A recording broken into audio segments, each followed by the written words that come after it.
Welcome to session 71 of the Sphere of Power campaign.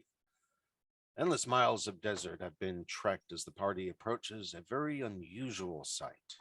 Here, in this most isolated location of an already expansive and desolate desert, it appears the land itself has been blasted for miles around by the flames of hell itself. Spanning an area that is likely 15 to 20 miles wide, the ground of this entire area has been forge blasted into a sea of mirrored glass.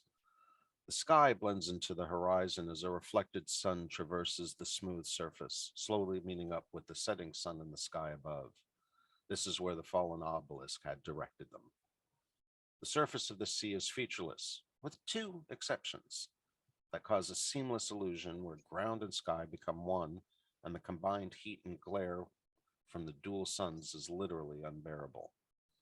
The first exception is what appears to be a roughly mile wide island in the center of this unnatural terrain, complete with rocky crags and hills surrounding some kind of central depression or valley. The other exception are the boat like structures mounted onto sled rails, which appear to be vehicles meant for sailing across this deadly landscape. After further inspection, the crew discover the unusual sails of woven bronze that are rigged to one of these ships, half buried in the sand on the eastern shoreline. After the party spends about an hour or two freeing the vessel from the drifts of sand that have held it there, they realize that the sails are driven not by wind, but by heat, allowing them to traverse the sea towards the central island that is almost calling to them. Approaching the island, a narrow strait of glass extends into the center of the island from the northwest. Guiding the ship into the channel, the tortured profiles of hills rise to the left and right. Though lesser than the dust wall, which the party passed through after leaving Bralazar, the hills seem like deformed travesties of those rugged peaks. Twisted and battered, chunks of stone, hundreds of feet broad, lie as if cast by a giant hand. Some of the rock has the appearance of being crushed by that same hand, squeezing the essence forth as fountains as oozings, frozen now for all time. Shards of rock, as sharp and pointed as a dagger's blade, leap skyward to dizzying heights. The hues of the rocks, stripped as they are of any softening by soil or growth, range from the red of fresh gore, through the brown of dried blood, to ashen hues of long dead flesh. A sticky, sweet smell is brought on the wind that howls through the crags. So hopefully that should give you enough of a visual. I tried to play around a little bit with some AI imagery and see if I could get how well it would do at creating some of these different scenes. Many of them are way too complex, but if I kept it generic enough, it didn't do too bad of a job. I posted one of the pictures in our general channel and then also in our campaign play. And I have to say that the image of the lake probably looks a lot more reflective than that does, but that doesn't do a too bad of a job giving you a feel of what that part of the desert looks like to you guys. So that was kind of cool to play around with, but I've got to find more AI toys for sure. So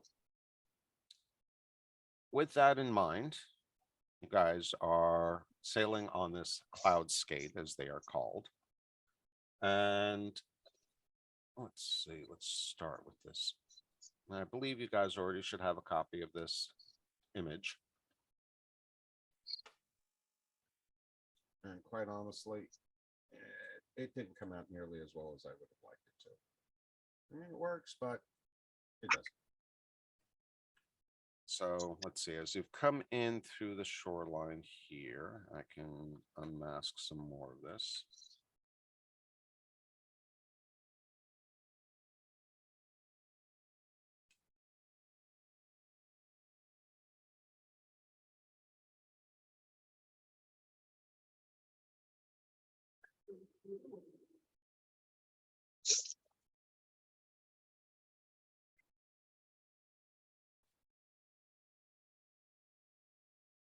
And so you've sailed in through there. By the way, each one of these hexes is, just so you know what the scale of size is, Apparently I did not get the scale set right on this map.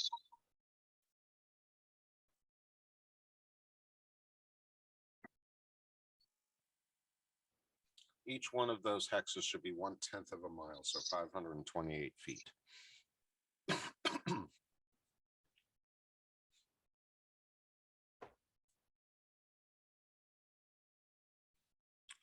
And as you,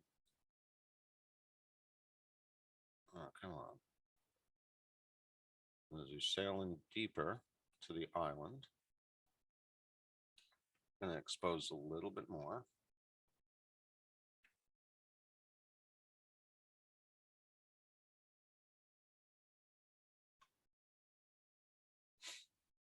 And at this point, I'm going to bring up a different map.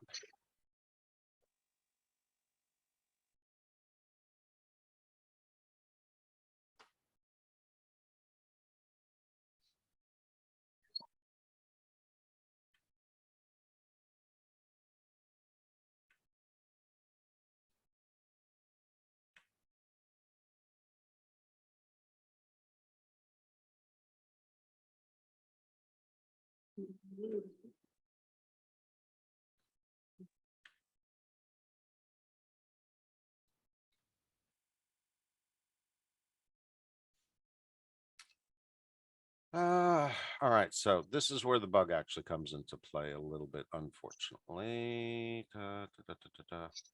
So, for some reason on Fantasy Grounds, when laying out the hex grids using this horizontal layout instead of the actually I haven't tested the vertical one, but at least using this grid layout, it doesn't allow me to set the color or the transparency of the grid. So I am briefly showing it to you at the moment so that you can kind of get a size reference here. And on this scale, each one of these is 52 feet. So it is a lot more spread out than our average overland map at the moment, but is kind of necessary because of the scale of what's here. So with that in mind, I am going to turn off the grid because it's way too overpowering.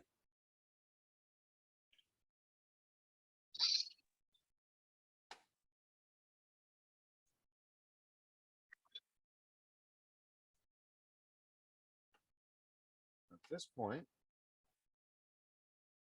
I think all I need to do is this up. This mouse is not working very well. My apologies. Bring up the combat tracker and the party sheet for folks at home.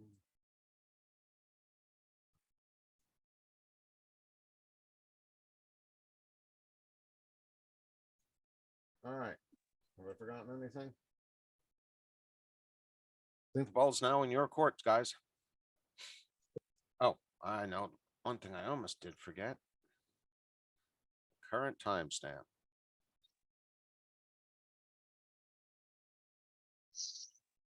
Oh, and of course they've changed that. Yep.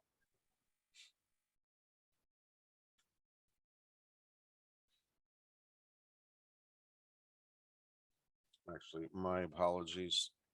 Time is a little bit later than that.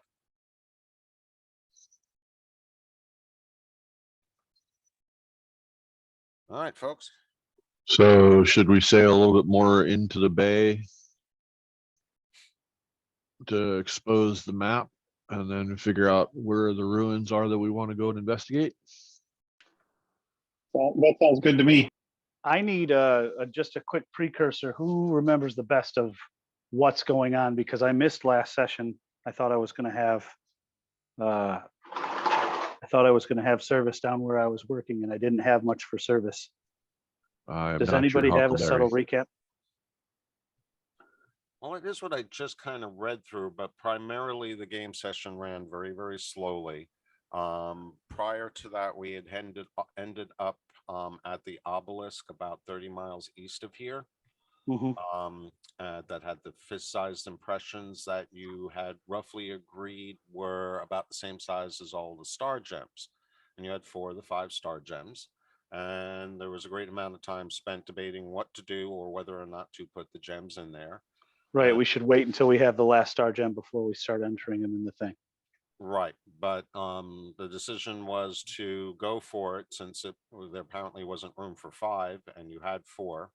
But as Okay. soon as I believe Kaeli even touched the gem, one of the gems to the obelisk, it fractured, and I mean you could feel it shatter from within the earth, and it fell down and pointed west.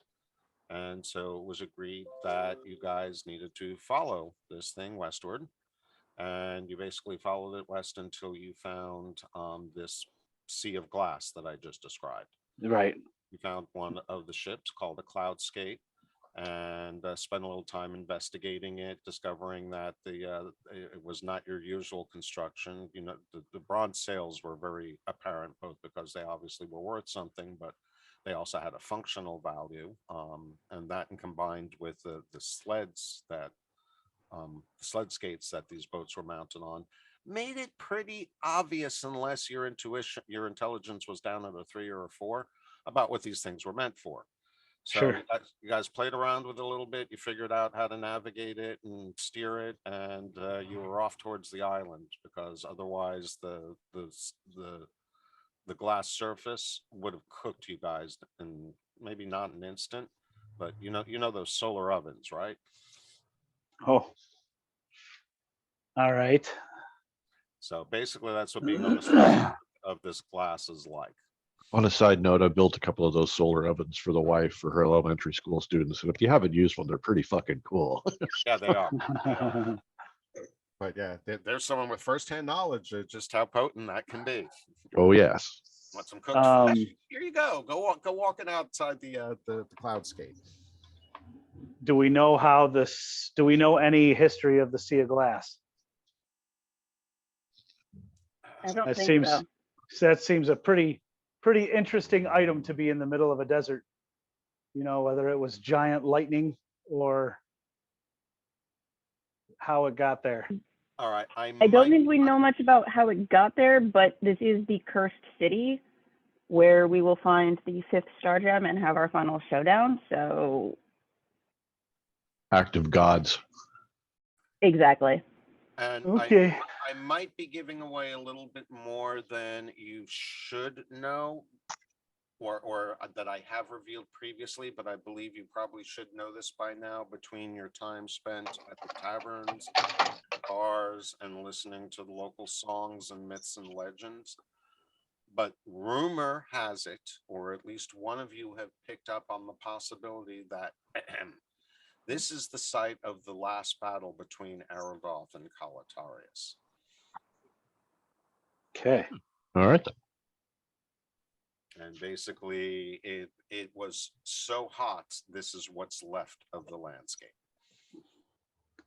Okay. So heat has For an turned this area thing of into 15 glass. to 20 miles wide. Wow. Okay. Somebody summoned meteor.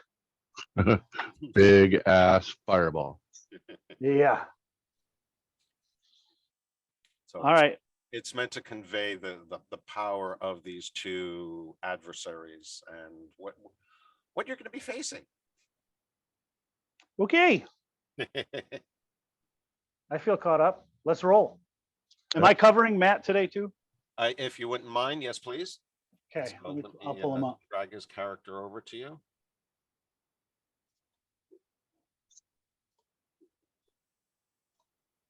Oh, come on. Perfect. Oh, Oh, you that's got it. Okay. It Yeah. was giving me a visual feedback on my side. Cool. Let's ride a glass schooner. Well, you're already on the schooner, and you've, as you saw from the first map, you've sailed into the island from across the sea. So, all right, let's go through the maps quick on the.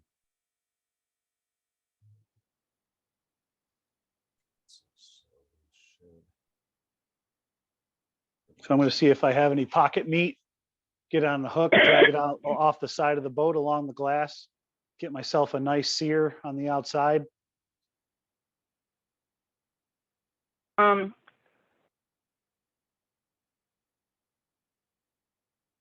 All right, so this is a reminder of where you are in the overall scheme of things if you're looking at the shared screen on the Zoom. So way down here at the bottom is Bralazar, where you guys first started in. You follow the path up through the dust wall. You came up through here and eventually found the Temple of Amun-Ra over here, which is where you restored the river, and you can see the river now flowing through this area. Eventually, you found the Oasis of the White Palm, which is right over here. You can kind of see a nice little green spot in there. While there, you found the Temple of Set underneath the obelisk. Thwarted the It's just me. The cult of Calatarius and the slavers all in one shot. You found the crypt of Badr al-Mozak down here at this branch of the River Athos, where you found another star gem. And then there was the lost city of Phoenix, which was over here in this very empty part of the desert, and probably the hottest part you've been into. And that's where, yes, you found a star gem, but you also freed, oh, no, wait a minute. No, you freed Calatarius. in Pizar, down near the Temple of Amun-Ra, That's right. that other branching area. I skipped over Pizar. Thank you very much. So yeah, Pizar was down here. So that's where you freed Calatarius. Over here you found another star gem, but there was nothing significant there, except you've now learned that this is where Calatarius has taken up residence, so to speak, because that's where you rescued the Princess Shadala from also and brought her back to the tribe. And so all of you guys are in really good standing with the Oasis of White Palm, the Sheik, and all of the people, because you brought back their beloved princess. You know, that's always a good thing to do. And then you wound up piecing together maps and traipsing back and forth across the desert until you found the obelisk, which was up here, I think right around there. And then you headed west until you found yourselves on the shore of Skysea. And here you can see the island in the center. You can kind of make out the narrow neck of glass that extends into the center. You picked up the cloudscape from this shore. You sailed across the glass, and you now find yourselves Okay. to the island here. Now, is the river pretty much intact? Everything we saw on that map, is the river covering that whole area? That's not river. That's sea of glass. No, well, when you were going through Bralazar and Pizar, there was a fine line of all blue. Yes, the river has pretty much everywhere that you've visited at this point, the River Athos has been restored to. Okay.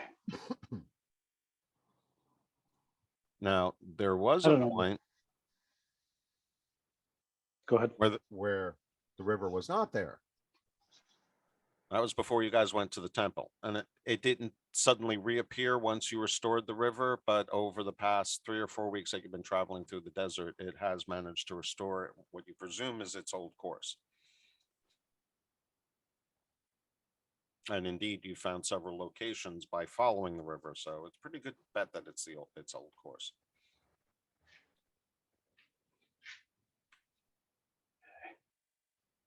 I don't know why, but I'm going to make sure my canteens are full with some river water.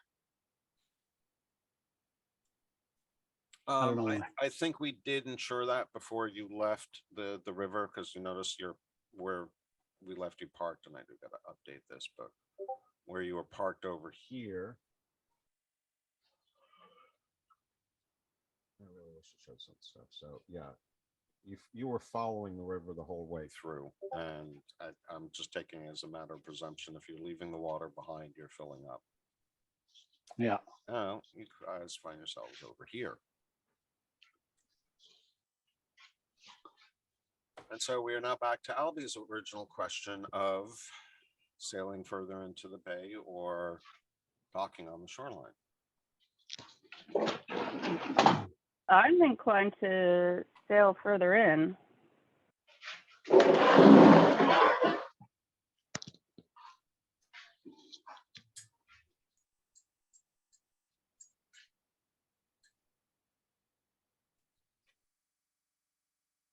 I can't tell if I'm muted. Hopefully I'm not muted.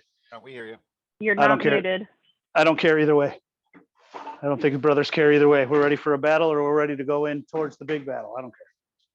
Let's do it. Oh, I hope you're not disappointed today, Dan. All right, so we're going to bring you in a little further and read you a description. And I tried to generate an image out of this, but it is a little detailed, as you can tell. But let's see what kind of justice I can do to it. Give me just 1 second. Let's,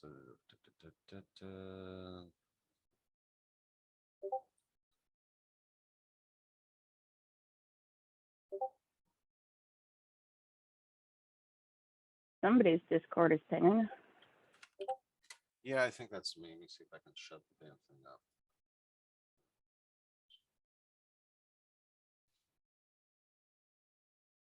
All right.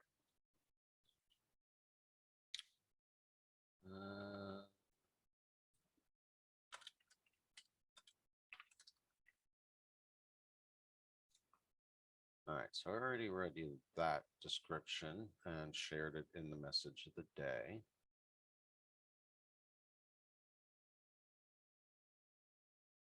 All right, so one thing that you do notice, actually, and you would, even though you may not see much detail from where you are, you would notice this feature. So I'm going to expose it, but try not to give out too much detail around it. And that is this limestone, we presume limestone causeway that extends to the northwest. And whether it leads to something more or is just an entryway into the city, you're not sure. But one of the few structures that seem more or less intact, in addition to the obelisk that you can make out on the screen, is the archway behind it. And it does feel like that archway was welcoming people from the northwest, not necessarily sending people up there. You don't know, but it definitely does seem like that there's less up there and a lot more going on around this bay. And you can just see a portion of the runes at this point as we guide you in.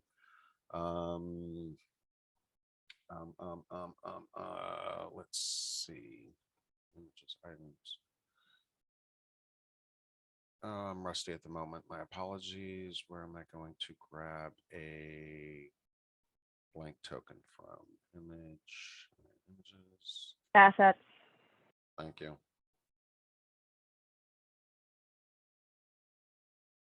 Tokens. There we go.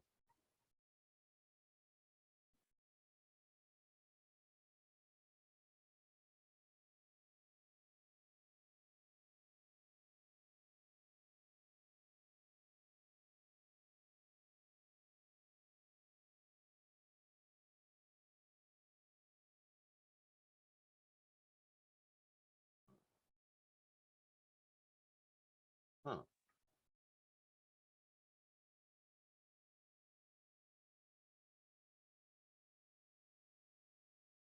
No. All right. I can't find the one that I was using on the other one. Oh, maybe I can just pull that one over.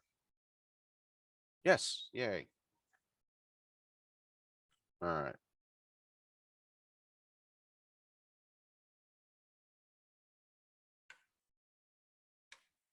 Here we go. So you guys are sailing in on the cloudscape. And let's see if I can give you general descriptions of what you're seeing on the shoreline.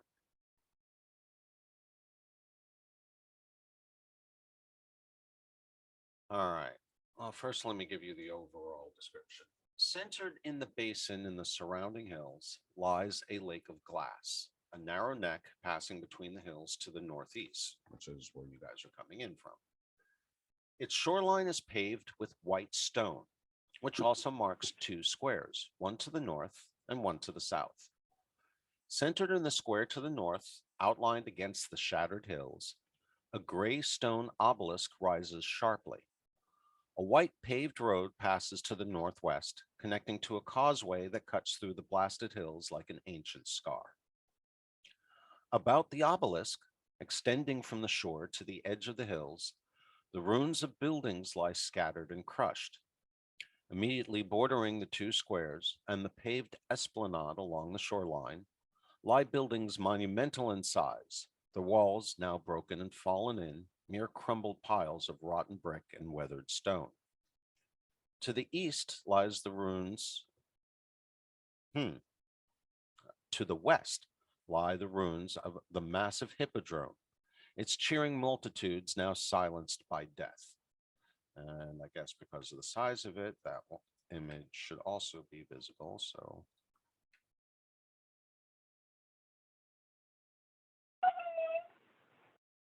you can see not much more of it.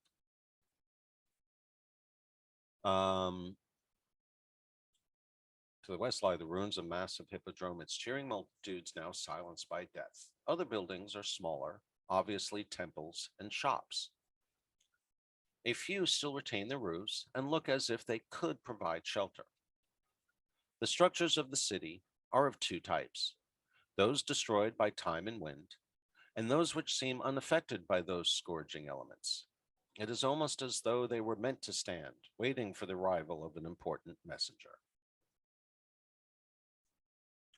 So as you can see, you have plenty to explore at the moment.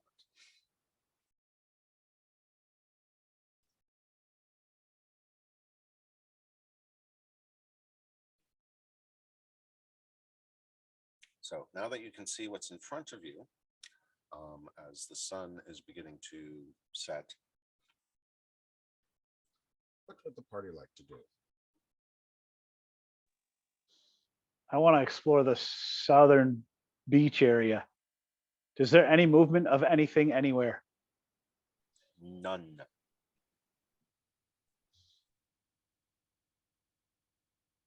This place is deathly still.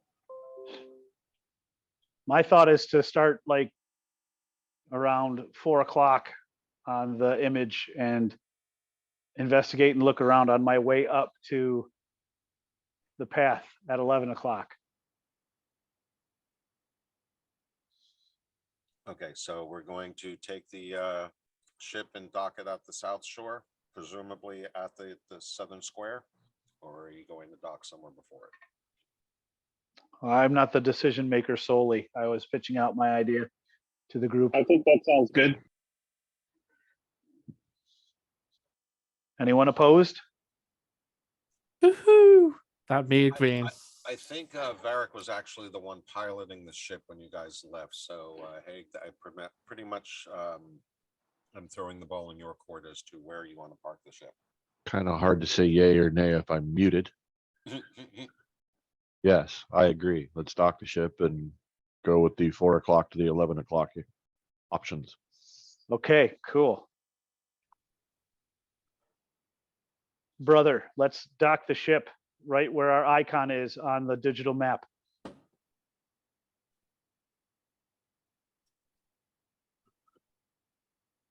And he gives me the Tim Allen. All right, so we'll zoom in. I'm going to turn on the grid again for a couple of seconds just so we get a scope. All right, so 52 feet each, so 100, 200. You're about 300 away from this first structure. Let me see, that would be.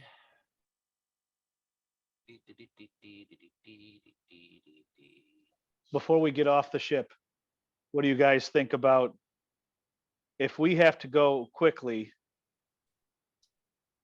We're setting ourselves for a rough escape. That's about 100 feet wide, or wait a second, 150 feet wide on the mouth of it. What do you guys think about parking on the North Beach, but going across the opening No, wait. How hot is it in here? The sun is beginning to set, so the temperature is tolerable around the shoreline, and as you go away from the glass surface, it still is pretty unbearable on the glass surface. Dang it. It seems to retain the heat, even though the sun is no longer shining directly on it. But since Matt's not here, I can drop us off on the South Shore and have him park the boat on the North Shore and start walking his happy tail around. There you Huh? go. Put him to work. Yeah. Do my bidding, bitch. That's right. All I right. think- So based on that, put Barrack up. Good lord. No, not the party sheet, the combat tracker, damn it. Help if I use the right ones. All right.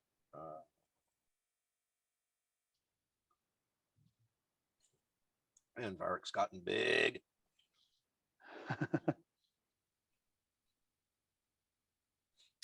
He's going to bring the boat up here. And it sounds like we've got Fekish.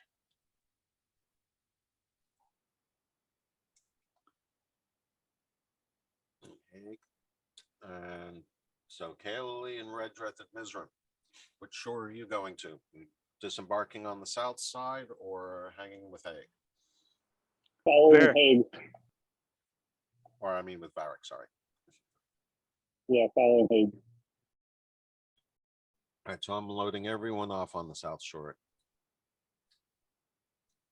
Sure.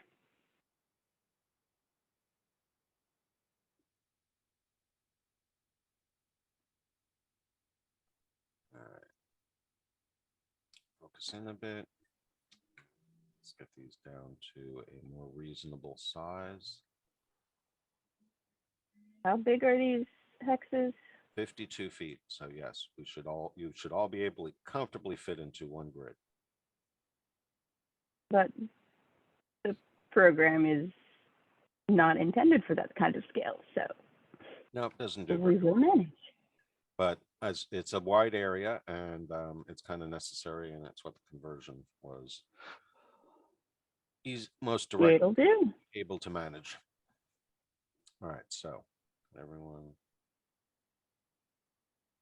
Oh crap! It's not going to let me put multiple people. All right, you're all pretty much centered on Fekish at the moment. At least the distances are accurate, and we will go ahead and disable the grid for now, so you can actually see what the hell you're looking at. All right, so starting with Varrick, there is a building very close to where he docks the boat. And even from maybe not the shoreline where you are, but coming into the bay, you were able to make out a little bit of the detail of this one. And that's because it was one of the buildings. Remember, I mentioned that there are two kinds of buildings, ones that have withstood the test of time and others that have pretty much collapsed into ruin. This particular one is one of the ones that have withstood the test of time. So it still is intact. It's relatively large. And just to point out, I'm going to give you descriptions that are going to refer to Terran cultures so that you kind of know the styles and the architectures, and you'll also be able to associate them with different kinds of deities. But keep in mind, those cultures don't exist on Faerun. So in this case, this looks very much like a Greek or Grecian temple that has withstood the test of time. Now, in comparison, the one that you guys are closest to on the southern shore is actually that one also appears to be the remains of a Greek styled temple, but this one is absolutely in ruins. So looking at this map, zooming in, this is an intact Greek style temple. This is a thoroughly dilapidated and collapsed, what appears to be Greek style architecture. But as you can see, there's a lot more beyond it. So the first question is Varric is going to resist his temptation to check out the Purdy's and work his way along the shore back towards the rest of you. And at this point, he still can kind of make you out across the shore. Let's see. I don't want to view. I want to close this.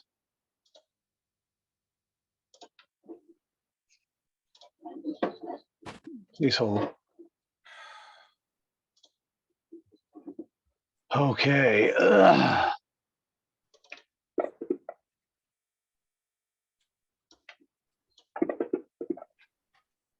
He stays back.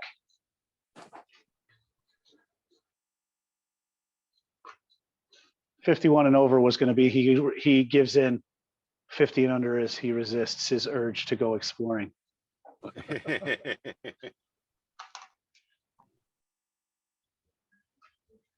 So he's staying back. He's going to wait for us. Oh, he's going to stay there and wait for you guys? Correct. Okay. Actually, that sounds like a good call. So we'll. He's resisting his urge. Okay, so we'll keep him down Let's- next to. Let's see if little Squirt flies solo. All right, so zooming in on what's at hand. What are the rest of you going to do? Go check out that ruin. Yeah, a little more ballsy with the group of us. All right, well, at this point, you guys should be able to move yourselves around. I don't believe tokens are locked. I hope not. Sweet. They are. They are. How dare they? How dare they? Mine's good. Well, being I'm in No, Kaoli's they're not. pocket, That's better. I will go wherever she decides to carry me. Okay, so if we're going over that way, then I will. Then we can all go over that way. You have a hitchhike. Yes, I do. Keith, one thing that might allow for, token overlapping rather than stacking is if you, in the map settings, you turn off snap to grid.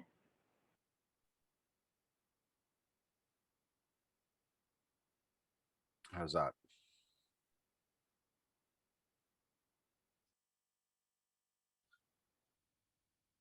Yep.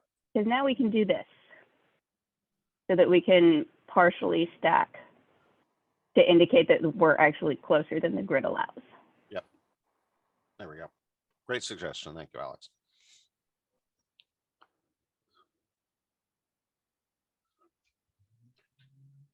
All right, so down here, we find the ruins of what appears to be a ancient Greek temple. And let's see, we are going to do a, no, not that one. There it is.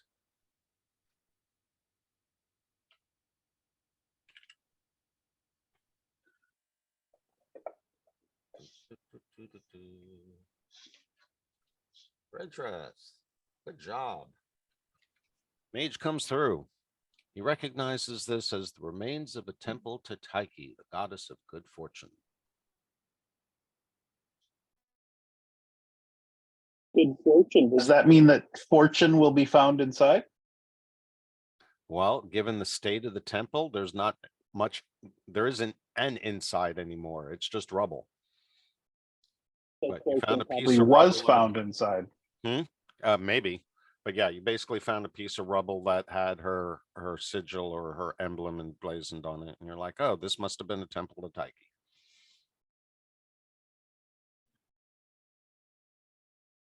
Temple of Tai Chi. What? Piece of cake.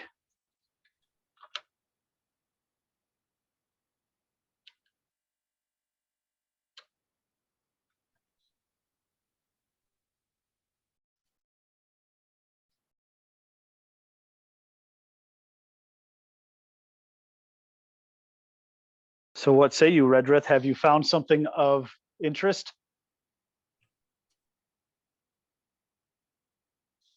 I'll relay that this was for the god of fortune. In the end, it doesn't look terribly fortunate for this temple. I'm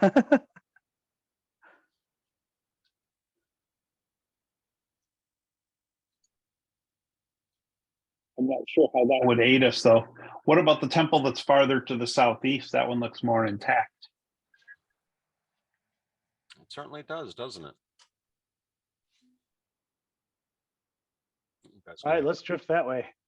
On the way by, I will give my nod and pay my respects to, you said the goddess? Goddess Tyche, yes. Okay. Goddess of good fortune. A bad temple building. That good, yeah, not so good fortune had your temple. But yeah, just I'll give a little nod of respect to the goddess and drift down to the other intact building. So down here on the southeastern edge of the shoreline, you find an intact temple or building. This angular building rises from the surrounding desolation. Its blunt, cross-like shaped plan is obvious even from a distance, and the ceramic dome that tops the building forms a point of reference for the southeastern corner of the ruined city. The building was obviously designed by an architect who sought permanence and ease of construction over beauty. The exterior is simple and rugged, with no attempt to smooth the line of the building or to please the eye. The northwest and southeast sides are open and broad, squat arches that speak of simplicity and strength, with no hint of grace and beauty found in the other rooms.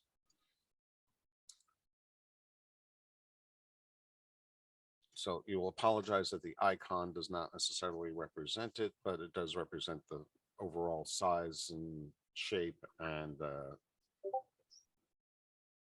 permanence or current integrity of the structure compared to the other ruins around you. Dig it. And so this actually does have, it actually is a building. Let's see. That would be.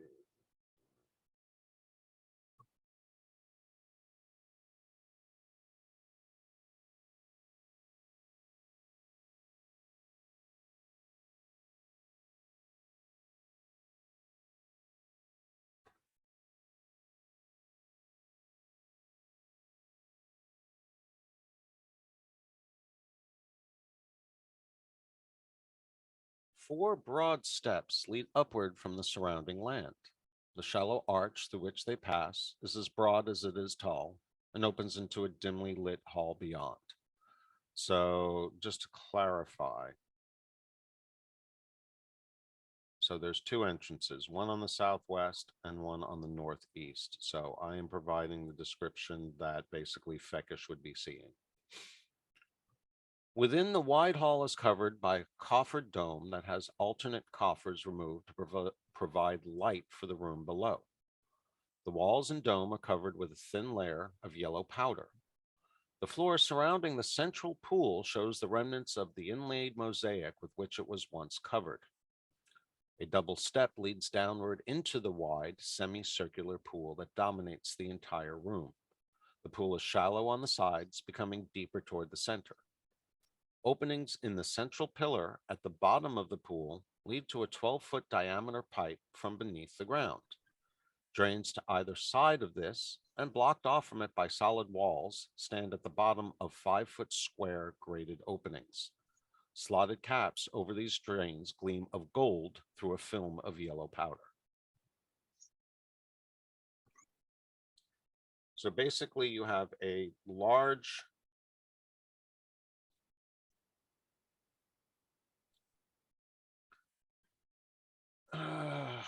how much would you be able to tell this? All right, so looking in from Feckish's side, all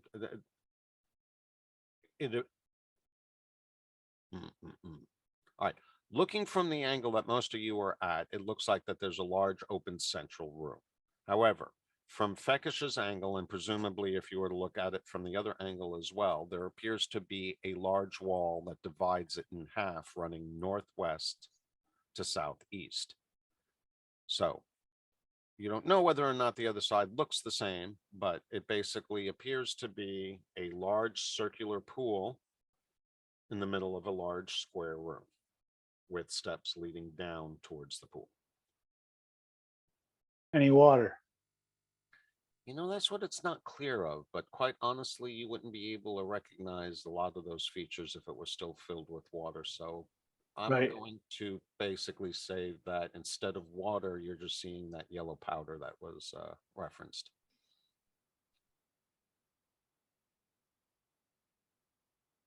Does the powder smell?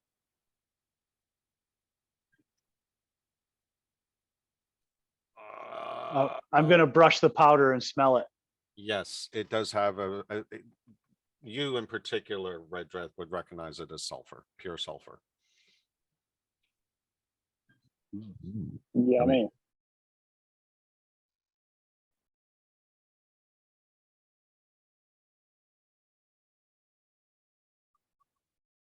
Well, we found some good stuff at the bottom of the pool before. I'm going to go to into the bottom of the pool. Okay. Does it So look like it? Does it? Well, okay. Is the pool? How deep is it? Is it traversable? Oh, wait a second. You said, didn't you? How deep it was? Or did you? 12-foot diameter pipe from the bottom. Oh, that's what it was. The pipe. Yeah, the pipe. Let's see. Openings in the central pillar at the bottom of the pool lead to a 12-foot diameter pipe from beneath the ground. Drains to either side of this and blocked off from it by solid walls stand at the bottom of 5-foot square graded openings. Slotted caps over these drains gleam of gold through a film of yellow powder.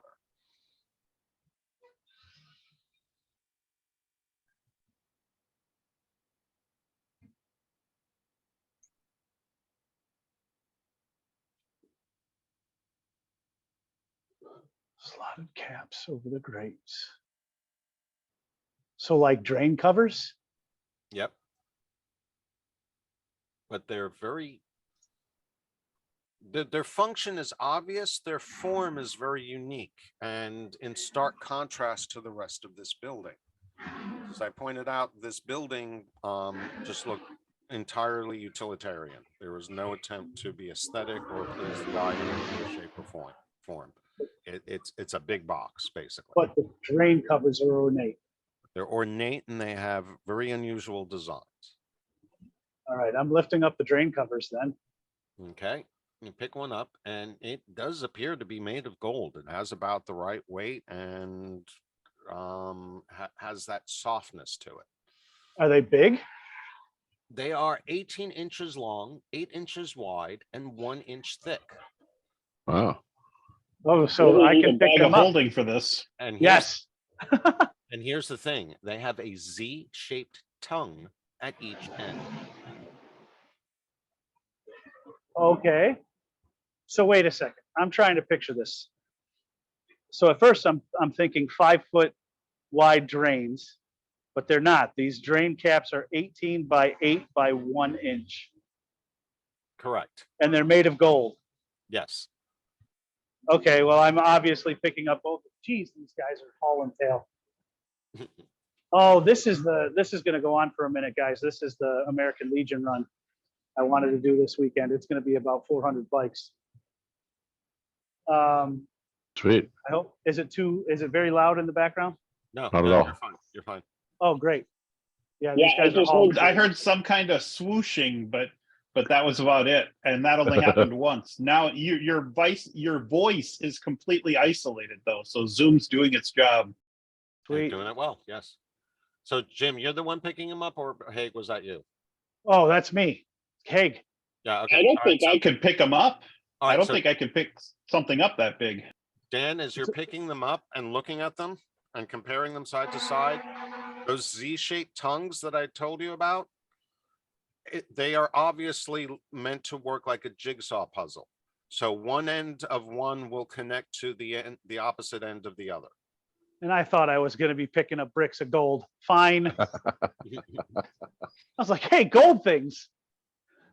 These are worth something. All right, I'll put them together. So you now have 36 inches worth of gold grates. And I'm going to stand there with my 36 inches kind of in a power pose with like I'm holding a staff in front of me and looking at everybody with one hand on my hip and my staff out in front of me, poking at the ground like a big walking stick. Yeah, you know, the module doesn't really consider this, I don't think, but those things are not light. Something 18 inches long and an inch thick made of solid gold. I get to carry up to the same weight as a large creature though, so I get to Yeah, be I'm not big going to say burly you man. wouldn't be able to carry it, but they're unwieldy for sure. All right. That's awesome. That's why Okay. I didn't try to pick them up. Yeah, and if you also think about the value of these things, they weigh 35 pounds. There we go. So Okay. each one weighs 35 pounds.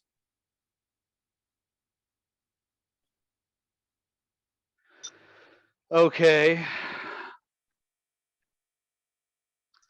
What to do with said thing?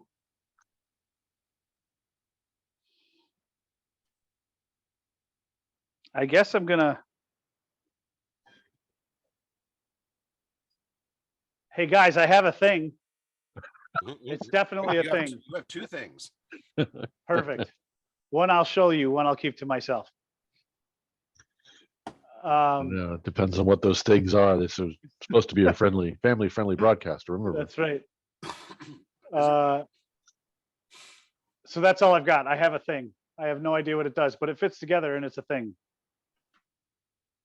I'll just carry it around like a blunt object for now, and I guess well, and how much do those things weigh? Did we determine? 70 pounds Oh yeah, jointed.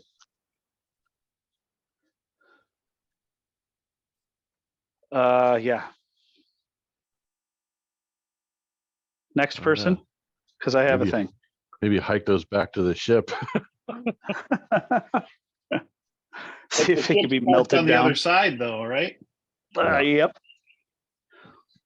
I mean, I could probably, if I could stagger with them. How much do they weigh? What, 500 pounds? I think I could dimension door across if we really wanted to, but maybe They're just take 35 them and pounds each.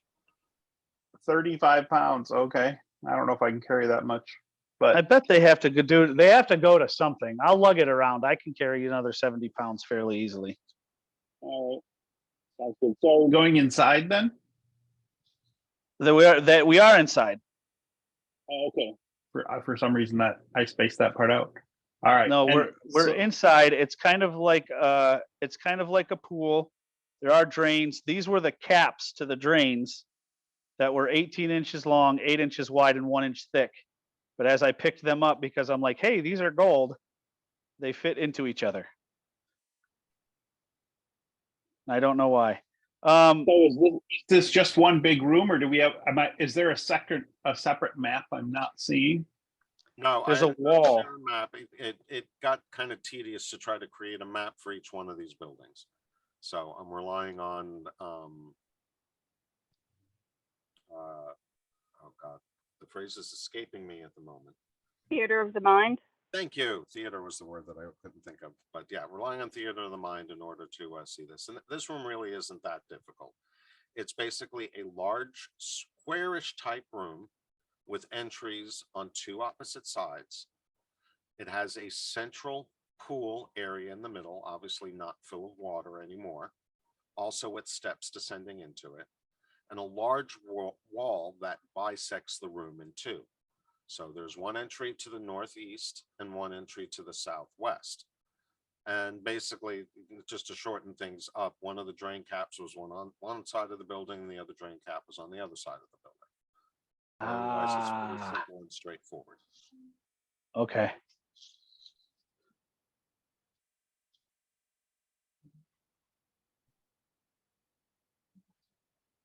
Okay. So I have the two gold things from the sides of the building.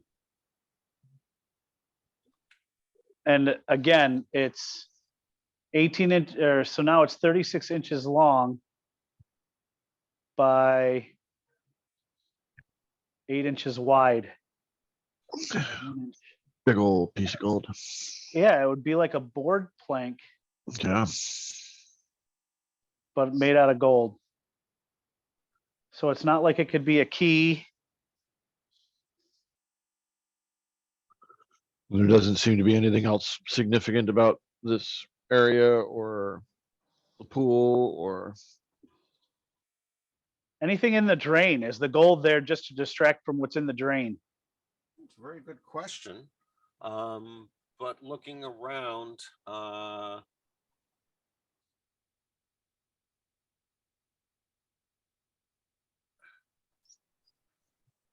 you don't see anything else in there.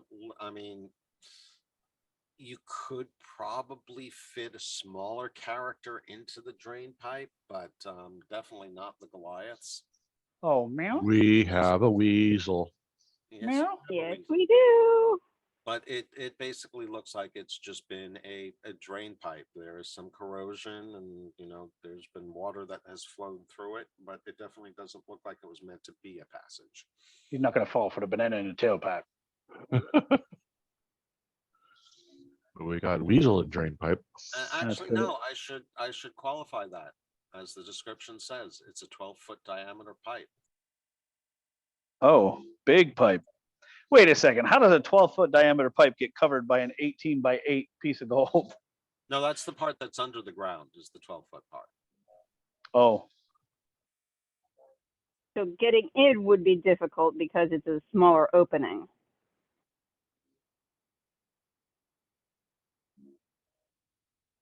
However, I do have to point out, and in the interest of not wasting time, it doesn't tell me anything about where those go.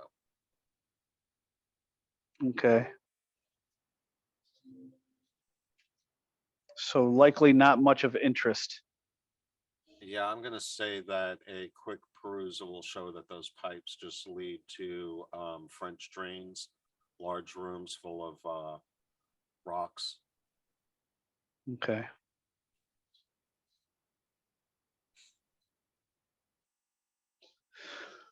Well, I'm good, guys. You want to move on? Yep. Now that you have your thing.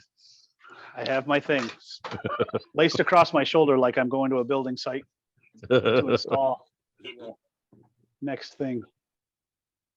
I imagine them the size of square. What's the caps in the middle of streets over the?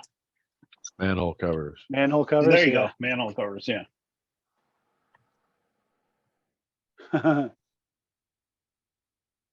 ready to go this way. What do you have Yep. over here? So over here around the southern square, you have what appear to be the ruins of, you're gonna guess 3 different buildings. These are the ruins of what appear to be what were the largest landmarks aside from the government buildings and whatnot. These appear to be caravanserai buildings, basically merchant stalls.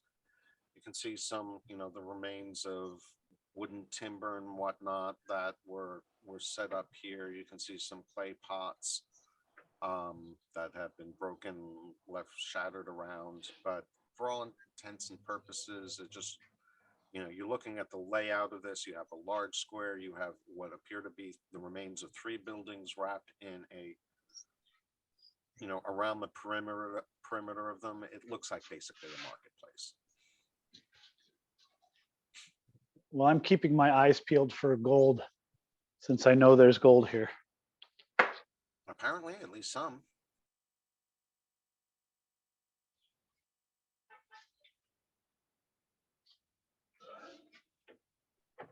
All right, well, I'm going to pass through and kind of kick through stuff. And I like rolls. So we're going to roll as I pass through and see if there's anything interesting. Kick through.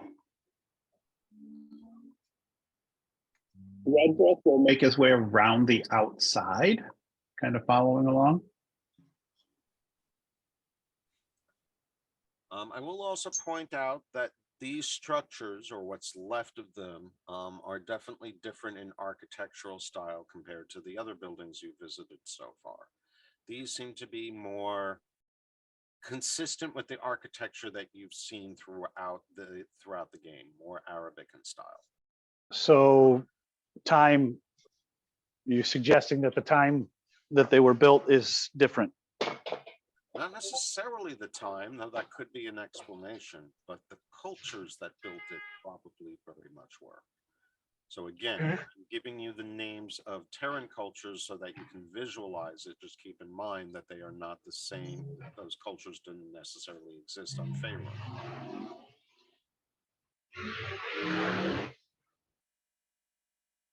That we did here, but no big deal.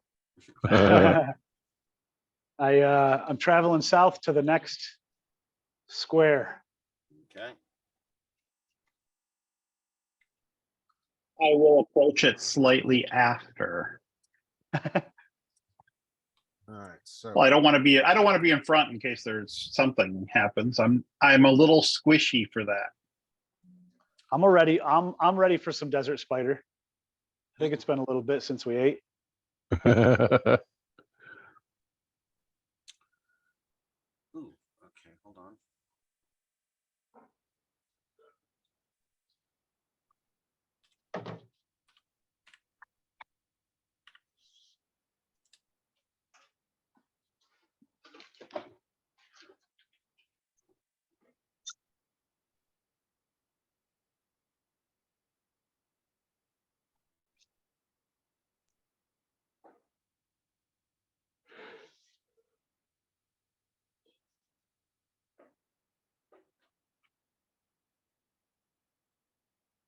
All right, guys, give me a moment.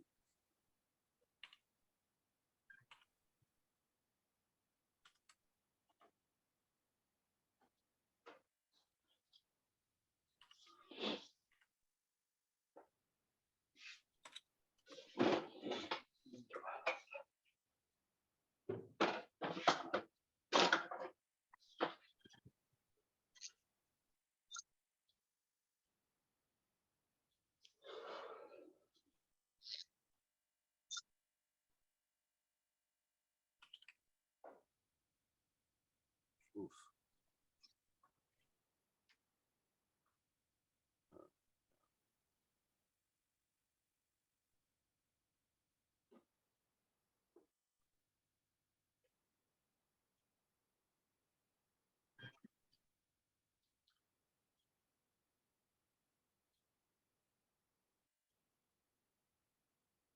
Sorry, guys, trying to update something quick.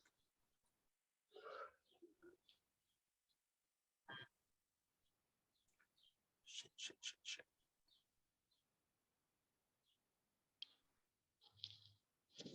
I hate it when I need to ask a question and can't do so without giving something away.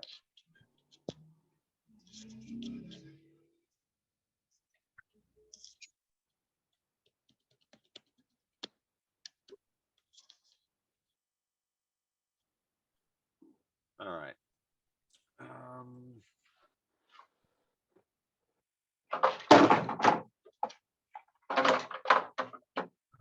Bang, crash, bang, bang, crash, crash. Oh, man. Excuse me, my bad. Don't do that. I had too much sugar this morning. I had a donut. I shouldn't have. Now I'm stuck in there. Don't say donut. You'll set miserable.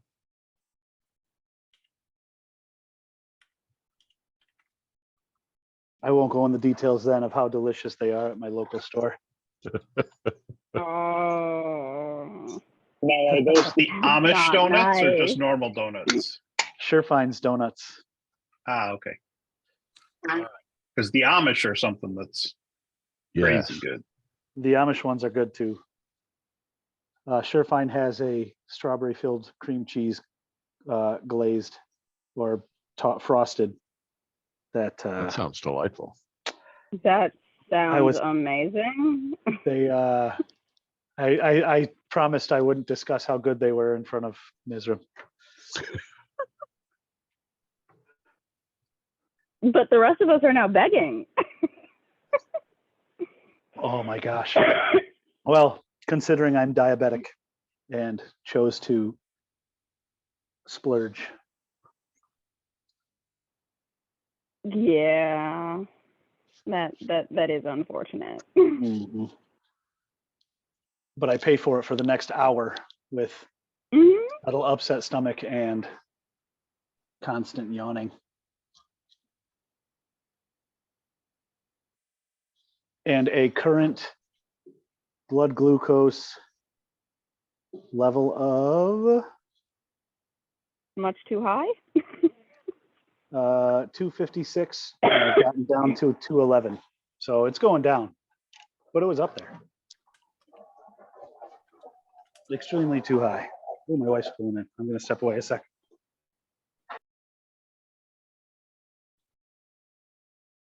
All right. A little more ad hoc DMing necessary, unfortunately, but that's just the way it goes. All right, so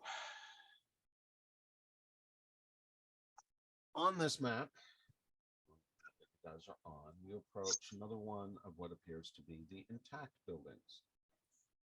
The gray pink stone used in the construction of this large building glows in the light. The building's east and west walls are 170 feet long. They are carved to form very attractive frescoes of young men involved in various games and gymnastic activities. The north and south walls are similarly carved, but each has two arched entrances. Even the dark archways of the facade are inviting. The building is covered by a peaked clay tile roof, longer on the south end than on the north. That there must be an open court is apparent. Within, the open peristyle court is dominated by the open area and colonnade. On the north side are three enclosures. Wall paintings of various athletic events decorate the white marble facades. On the other three sides, small alcoves are set into the outside walls. Inside the open area is a large pool, now with sand, dust, and some of the clay tiles that once protected the roof.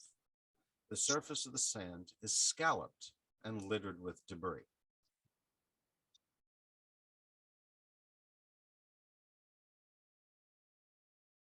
I'm going to go look for drains. Yep.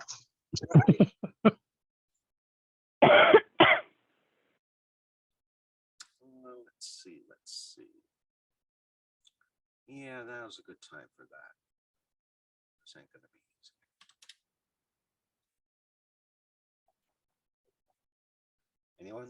Anyone? Mizram. Killily. And Fekish. All right, so let's see. Fekish. Yes, dear. With a little bit of inspiration, and you can choose not to do so, but for the interest of flavor, you grab him on his shoulder and pull him back before he steps into the area. And you point to the sand and point out the scallops that you notice in the sand. And you mention to him centipedes. I wonder if they taste like spiders. There's lots of legs there. In that case, then the Goliaths are going to love them because they've got what, 40 times more legs? Yes. More legs? Got legs for days. All right, they may not be as big. All right, so unfortunately, as I've mentioned before, as we get deeper into the module, the amount of errors goes up and the amount of information starts dropping down. So I'm going to have to kind of ad hoc this whole map because they didn't give me one and I didn't notice I needed one until I reread the description. So my apologies. My father called. What did I miss? What did KLLE and Miz and everybody see? You're gonna be hungry soon. Sweet. Fekish grabbed your shoulder before you walked in and pointed out the scalloping in the sand and said, centipedes. Oh, there's my dad again. Centipedes. Yes. So it's going to be a little leggy. Maybe we can make something out of the chitin. Hold on, I gotta answer this. All right, and this is gonna be pretty damn big too, shit.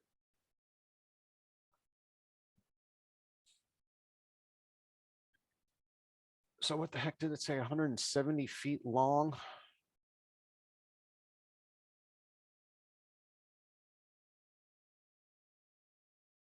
So yeah, this is a pretty damn big building, unfortunately. All right, let's see. Draw. Lines. Something a little more obvious.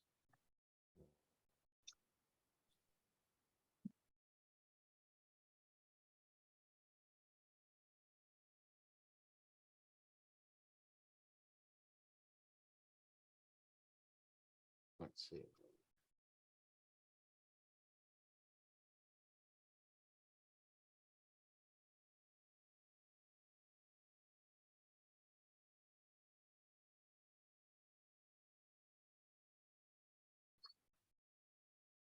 And 20.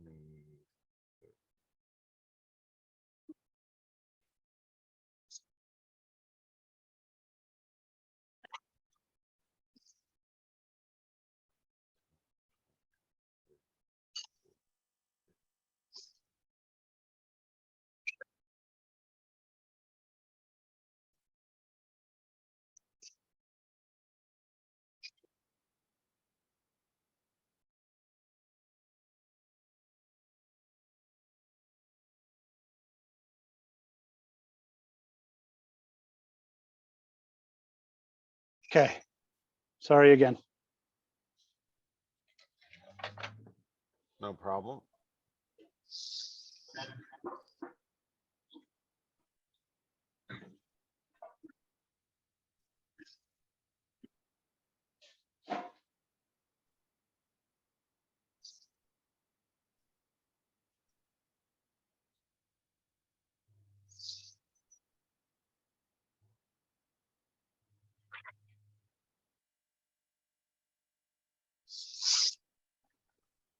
All right.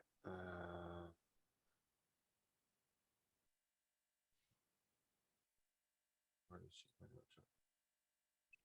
Address. Elohir. Israel.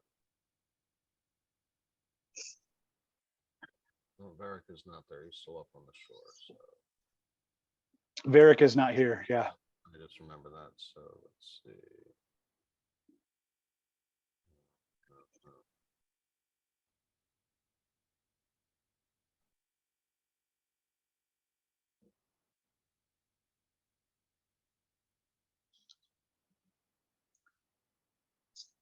Varric is going to hear distant clatter, as in people working in a kitchen from far away. What am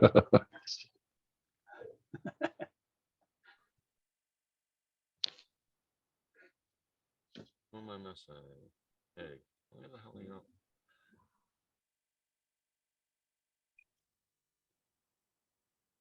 Your icon is like all the way at the bottom of my combat tracker, so I keep missing you. All right. I'm gonna share this sheet. Like I said, it's completely improv at the moment. And the group That'll do. up here.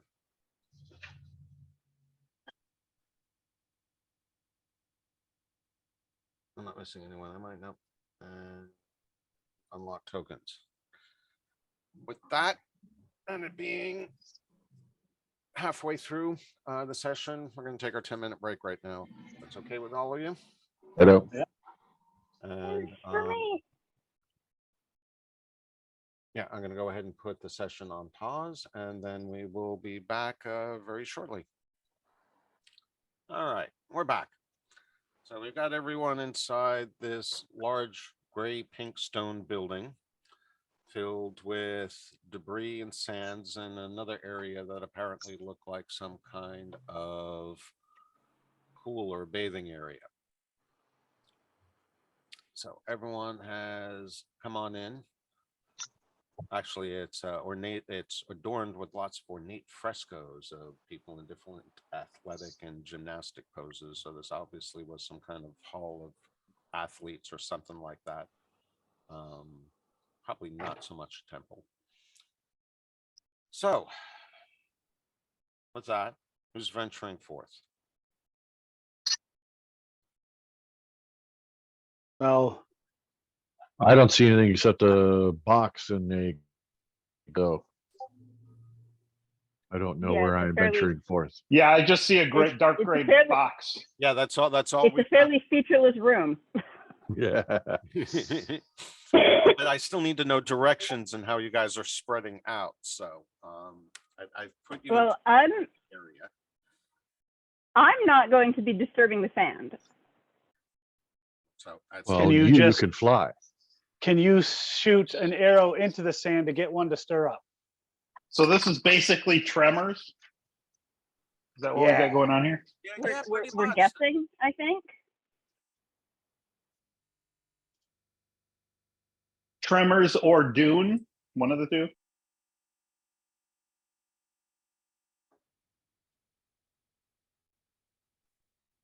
I never get to do this. Sorry. I don't use my spells very often. So if Well, somebody can stir up the free. sand and get one to show up, or the other way around, will it stir the sand if I hit it with hit an area with an ice knife or something? It might. I mean, you could try.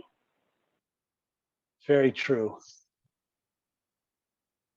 All right. So that. Okay, so you prep This is the you area of the pool. you prep super arrow, and I will. Jeez. Prep super arrow, and I will hit. I think it's 3 different areas with magic missile. Create 3 glowing darts. Okay. 3 glowing darts of magic missile. And I'll prep my golf clap. Sweet. And I will hit. How do I mark the area with a point? Should be Is able, it both mouse buttons at once? should be able to right click. And select Right click, To pointer. to draw a quick arrow, yes, it's both mouse buttons at once. If you want to draw if you want to draw an arrow that won't go away when you draw a quick arrow, then you right click. Oh, it won't go away. And yeah, because you can only have one quick pointer at a time, but if you use the radial menu to draw the pointer, then you can have multiple pointers at once. Okay. Pointers. Remove pointers. Pointer. Right click. Nothing. No, when you Dumb. select it, you have No, to left you right click and go in and then hit pointers and then choose the type of pointer you want to draw. And then you draw with the left click. So here. There you go. No, I wanted more. Oh well. Oh, well, now you have to go back in and Hit like pointer draw a again. circle again. Yeah. Oh, here. For every pointer you want to draw, you have to navigate to that type of pointer. And here. Say here. So there's where my 3 magic missiles are going to fire.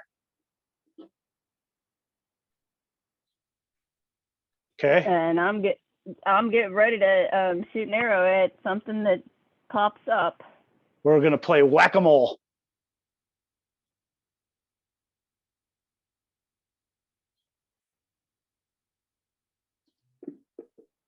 Yay. And it does the max damage to the sand. All right. So who's going first? Haig is hitting the sand with magic missile in those 3 locations, and KLLE is going to play whack-a-mole with arrows if anything pops up. Okay. That seems like a good cause. And I will be waiting with spiritual hammer. And it's been a while since there's been a fireball, so depending on how many come up at a time, we may have to drop a We few may get a nukes that fireball. way. All right. That one goes off. Nothing happens. Okay. That one goes off. Nothing happens.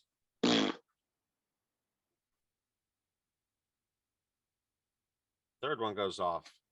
And there's motion in the sand. Sweet. Shoot an arrow for where the motion is.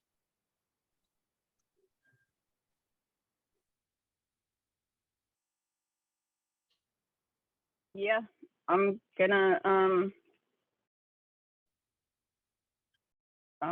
take a shot at it.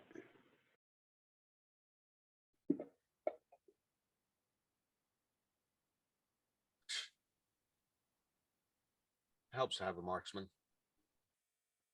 Yeah, it does. Now, my question is, I know what I think the answer probably is, but my question is, do I get to apply my sneak attack or not? No. That's the answer I expected. Mm-hmm. Oh, they don't take much though. Not that it was needed.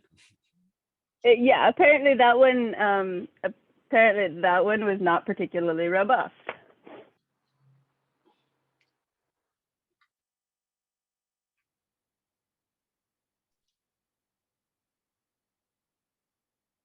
All right, where are we on this mess? It was easy to hit and not particularly robust. Guess what, though? We could There's keep more. doing this. Yeah, you've pissed But off wait, quite a there's few. more. All of a sudden, the sand is moving all over the place. Sweet. Awesome. That is what we want. I was just gonna say, I think that was the point. I love it when a plan comes together. I'm guessing that we will be rolling initiative shortly. AFK for just a second. Yes, actually, go ahead and do your initiative. Little button stuck.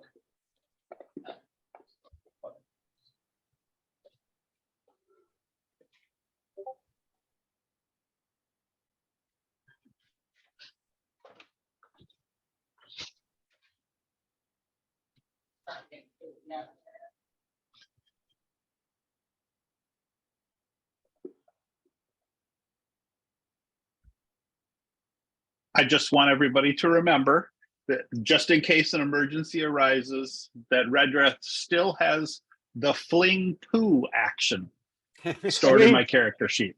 So just in case. But only for emergencies, right? Yes, exactly. I cast conjunctivitis. Oh my God, not conjunctivitis.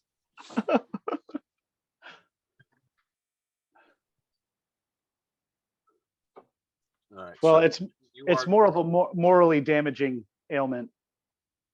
Jim, you are going to be up at this point.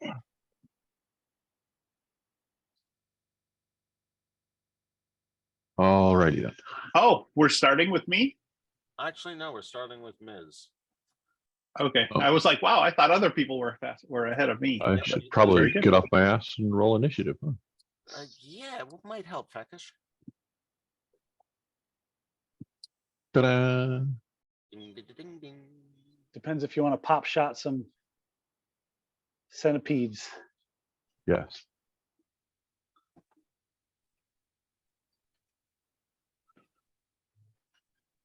Well, that depends on how many we have left after your fireball extravaganza. Yes. How many did pop? We don't know yet. We just Okay. know that the sand is stirring in multiple areas. Sweet.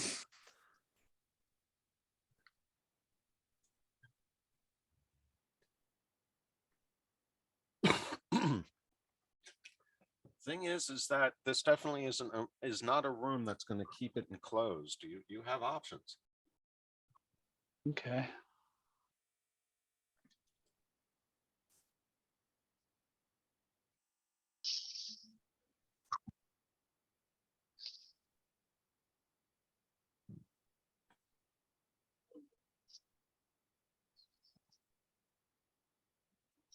Miz, you there? Yeah, yeah. Sorry, I was waiting for you to give me permission to do something. Yeah. I'm just gonna pop my little weasel head out of Karoli pocket, see what's going on, and then grab my weasel size pom poms, and then just start cheerleading everyone from a pocket, and then basically give you all a wig, say you all got this, and then end my turn. Miz. From druid to leader. Pretty much. Oh, I think At that least means it's my cheerleader turn. anyway. You mean cheerleader? Yeah. Mhm. All right, Kelly. He's leading with emotional encouragement. Our weasel mascot.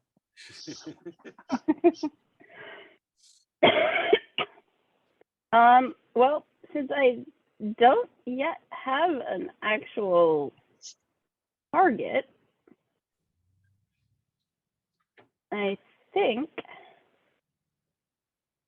I'm going to You can just ready your action again and wait until something else exposes itself. Kinky. exactly. I'm gonna go get ready to shoot something, and yeah, the next basically the next hostile I have a clear shot at is gonna get an arrow, preferably to like the face or other vulnerable area, but you know. And button. There we go. Button.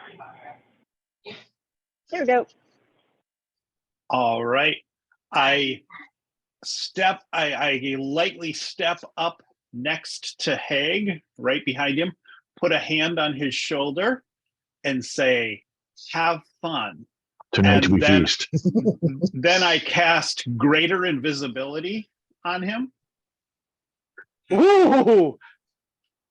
I think I did that wrong. So there. Now it's on him. So Interesting. yeah, so that's not normal invisibility, that's greater invisibility. So and then Where I did you will learn that trick? step back. Oh, I've been carrying that one for a while. So Sweet. just haven't had the chance to use it. So yeah, so now his actions don't cause him to break invisibility. Yeah, no, that's a nice little bit of kit you got there. I'm only going to, gosh, it sounds so much fun, but the only issue is I think these guys are motion, not visibility. That's all right. Because Him walking we're on the sand is going to For- create motion. You still get advantage. Sweet. And just for you know, just a reminder, the flying archer benefits from such things. Very true. It's you know, everyone can benefit somewhat from it, but the flying archer has some. That's her main damage source. Yeah, is but the not multiple hits from the being- melee guy, all of them with advantage. Yeah, that is also very, is- very, very useful. Very good. So There's yes, lots and- of people who benefit greatly from all of this. And good point. You can fly out of reach and still take pop shots and not need invisibility because they probably can't reach you. So Right. Yeah, there's lots of if I reasons could to do concentrate on each of two us. things at once, I'd give you fly too. But I can only do one, and I figured you'd like being invisible better. So I would. As I look Yeah. at my hands, you Invisibility guys is can't tell, but really my eyes bad. are practically popping out of my face. Like, yeah. Invisibility is Right. amazing. very good, and I pass the turn on.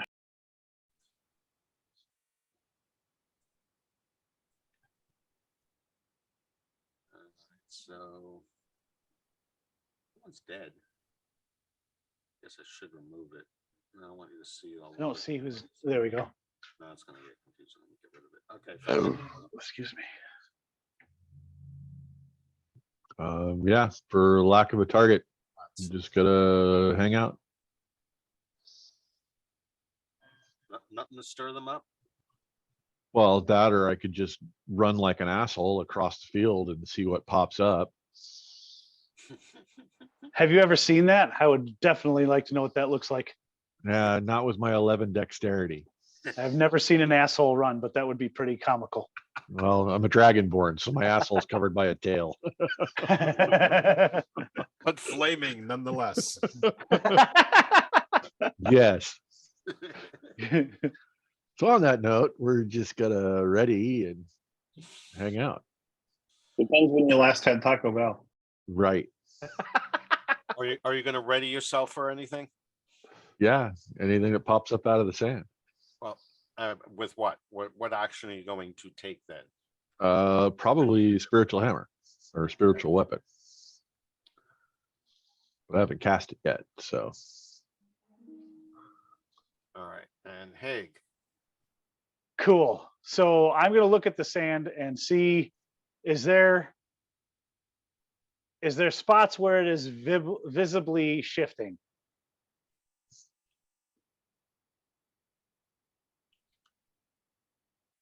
A lot of it is shifting. Some more than others. But right around here seems to be the busiest. Over there. Okay, so I'm actually looking for the least busy. And I want to start my track that path. About halfway between where there and where you are looks relatively calm. Okay, so I'm going to ready an ice knife as I traverse, and I'm going to stop as far in as I can go.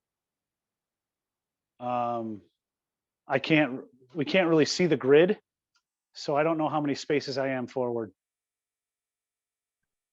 But I get 6 spaces, and I'm readying a nice knife in case something pops up. Gotcha. All right, Alex, question for you. GM question. Answer. How do I handle blind sight in this situation? How do I know whether or not the centipedes can see him? They have a blind sight of 30 feet. Blind sight. So it isn't necessarily motion. Well, I mean, that should be if the creature has it written in their stat block and you put them on the combat tracker and then you put them from the combat tracker onto the map, then then the program should take care of it. And then if you click on their token so that their token is selected, you should be able to be able to see what they can see. Oh, but this has no lighting on it. according no to D&D, line of sight. according to D&D Beyond, if we want to use that rule, it says invisibility only makes you invisible. Blind sight is senses without vision, so invisibility is irrelevant. However, hiding behind total cover is still an option. Well, you're swimming in sand right now, but centipedes are sensitive to it. So Right. I'm going to presume that the game is going to handle any of the mechanics in terms of attacks automatically, since both are Right. set properly. Right. But that still Okay. comes down to the question from my standpoint is, through this pile of sand, can any of these actually see you? And if so, up to what distance? So I'm going Okay, to- so they have blind sight, you said? Yep.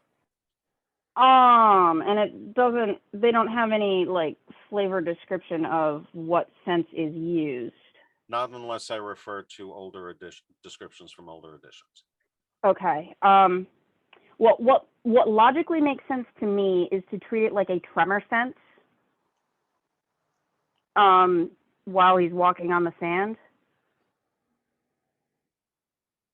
It's an interesting Out to the idea, but I'd distance probably have of to their blind recreate sight. it. I'd probably have to recreate the encounter and a few other things. So I'm just going to ad hoc it in real time here and say that there still is a chance with greater invisibility that they won't be able to notice or that they're going to be confused. But I am going to say they have a good chance of detecting you at 30 feet or less. That being said, we're going to come up with a good old percentage die.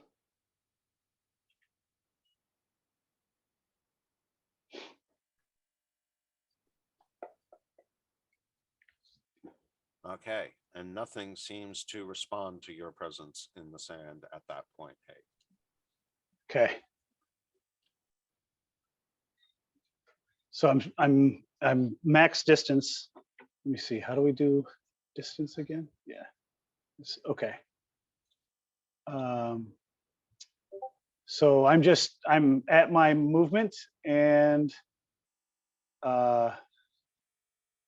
you can ready an action if anything closes. in. I still have my ice knife readied. So if something pops up, go and get hit. All right, so Barrack's not here. Billy Joe doesn't count. The camels are elsewhere. I don't think I have to worry about the camels anymore. Yeah, we got our prairie schooner.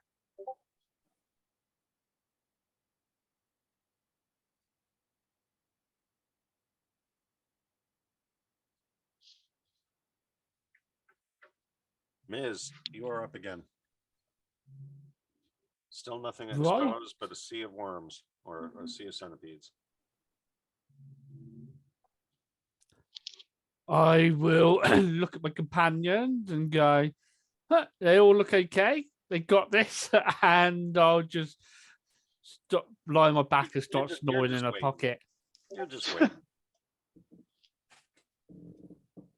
All right. I am also going to continue waiting for a target to shoot. So that is my thing. They're staying well hidden. They know their terrain. Yeah. I am readying myself in action to shoot the next hostile I've got a clear shot at. What is the largest object that I can find that's throwable around me? Throw the rope and then shake it in the sand. Is there like a boulder or a stick or rocks or anything? I'm reasonably sure it describes some, let's see. Any kind of debris. Inside the open area is a large pool now with sand, dust, and some of the clay tiles that once protected the roof. Perfect. Grab me one of those clay tiles and toss that fucker like a frisbee as far as I can get into the room. I was going to say that they are perfect shape for frisbee toss. Ta-da! Backhand for 120 feet, please.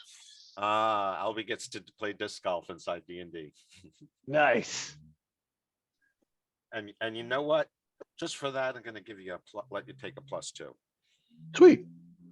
Because I know you know how to throw those flat objects. Yes, I do. And you know what you can do with them. So what do you want me to roll with? Good question. I think it's, just a general attack roll. Well, choose an area where you're throwing it. It's Haig, right? Where am I? And Haig's invisible, correct? Correct. Yes. Very good So- point. But you watched him step into the sand, so you I can watched him tell step what into his the sand. footprints are. So I'm going to use myself as a token. But I'm going to throw about where I would be standing, but from back where I was. Okay. We'll have to So if show that makes sense. I'll have to show you how to use. Well, you can use quick pointers if you press left and right mouse button at the same time. There. About there. Yep. So, And just roll a 20. yep. Whammo. Almost hit Haig because he's invisible. Well done. Yeah, I'd say that does not expose. What's your strength mod? What is my strength mod? 17, so +3. Okay, so it's a 5 total.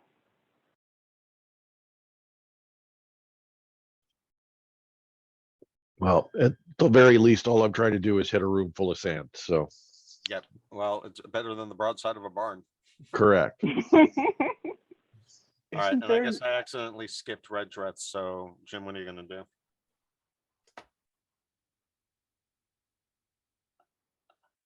Okay, I am gonna go over to this side, so I've got a more clear line of sight. And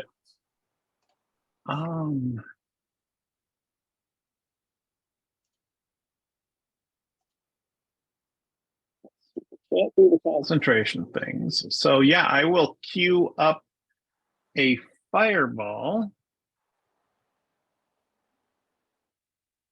I will queue up a fireball for the so basically the first, well, if I see, let's see, oh, if I ready an action, then I lose it if I don't see the things that require it to go off, right? Like if I queue up a spell. Correct. Okay, so I'm not gonna, then I am basically just chilling and watching and waiting for a number of the centipedes to show up at any given. Actually, I will hold a fire bolt, which is 120-foot range. And it's a cantrip, so it doesn't matter if you lose it. right, exactly. So yeah, and I can reach most of the place in that. That's what I'll do. I'll queue up a fire bolt and I'll just hang with that. So Okay, I like that logic. All right, sounds good. So you got the firebolt queued up. Fekish has tossed a tile aimlessly into the sand. Hey, Okay. Ice knife still readied. I'm gonna head this way towards the dead. Is that all of it? I don't know where I was exactly. I'm gonna be heading towards this dead centipede. okay, And I'm gonna verbalize to the group. I'm gonna use the dead legs. I'm gonna use the legs of this dead one to toss around the room, so we don't have to waste any good stuff. well, there's plenty of tiles lying around. True. But everybody would also have to throw them from. Well, is there tiles on the sand too? Yep. Okay. Actually, that's where most of them are, Oh, because the ceiling's been decaying from the center outward. So well, I guess I wouldn't be able to do it. So I'm not gonna. Everybody else is readying, so I'm not gonna ready ice knife on my travel here. I'm gonna pass a tile and I'm gonna toss a tile this way. which way? Is it showing up if I do? Oh, I disconnected. Oh, Uh-oh. Network receive file. I got a whole bunch of errors. Cool. I did get the arrow just now, though. Interesting. Okay. So yeah, I'm gonna toss it in this direction as I'm walking this way. So I won't ready ice knife. I'll just toss a tile this way. Okay. Are you sure you disconnected? Because I didn't see any message on this end that you Oh, disconnected. maybe it was just an error Sometimes from it's a the delay. arrow draw. Yeah, sometimes it keeps connection when it throws errors. All right, and what are you sending in that direction? Just a tile. Go ahead and roll. And then I have to do my plus. My strength is a +3. Oh, hold on. Yay. Wah, wah, wah, wah. Nonetheless, you still were able to antagonize something that stuck its head up out of the sand. Sweet. Somebody Good, want to take then, their pop shot? Yeah. Basically, it went to attack the tile thinking it was something else. Send in the archer. Oh, yeah.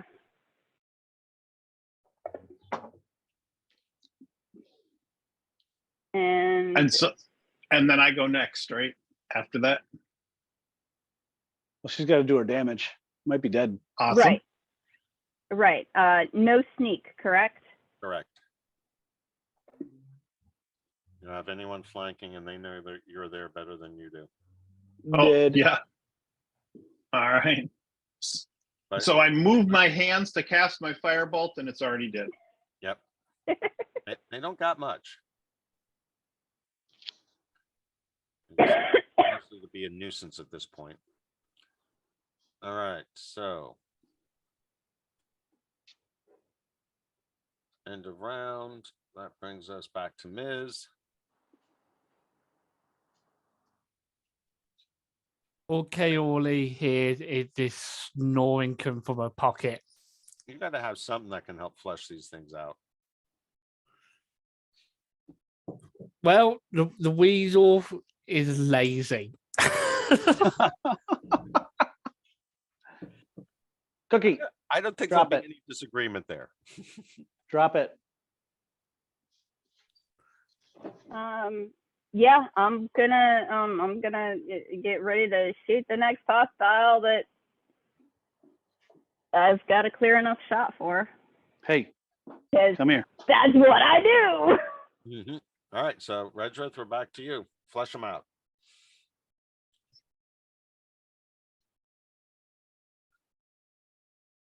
All right. I don't see anything. So Just it's hard to hit something. It's hard to hit something if I don't see anything. All right. So let's see here. Let me check my inventory just a sec.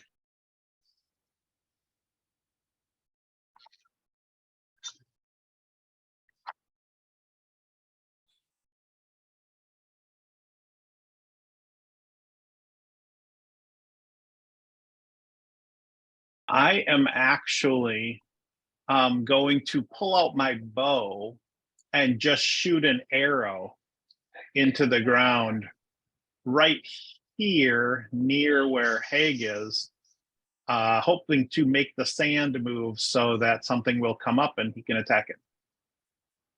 Okay, That is my plan, go ahead and roll a 20 then. and I'm sticking to it. I'm going to hit the ground. I assume the AC is fairly low. Well, one would hope the AC on the ground is relatively low. Right. I get a 20 anyways. So very good. So there you go. So I hit the ground right there. There's a critical shot. Nothing seems to happen. Okay. That is all I'm doing. I'm definitely not going into the sand, that's for sure. All right. So.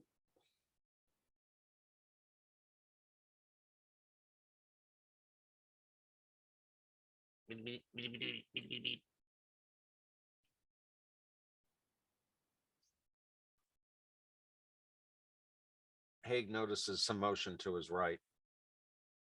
And one comes up out of the sand and rushes him.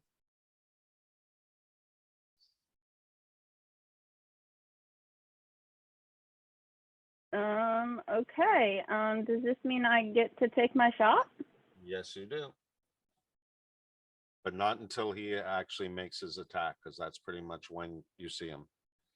Yep.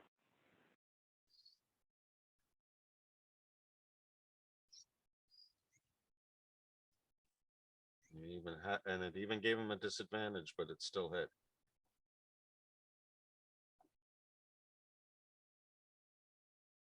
And ooh, took a whole point of damage.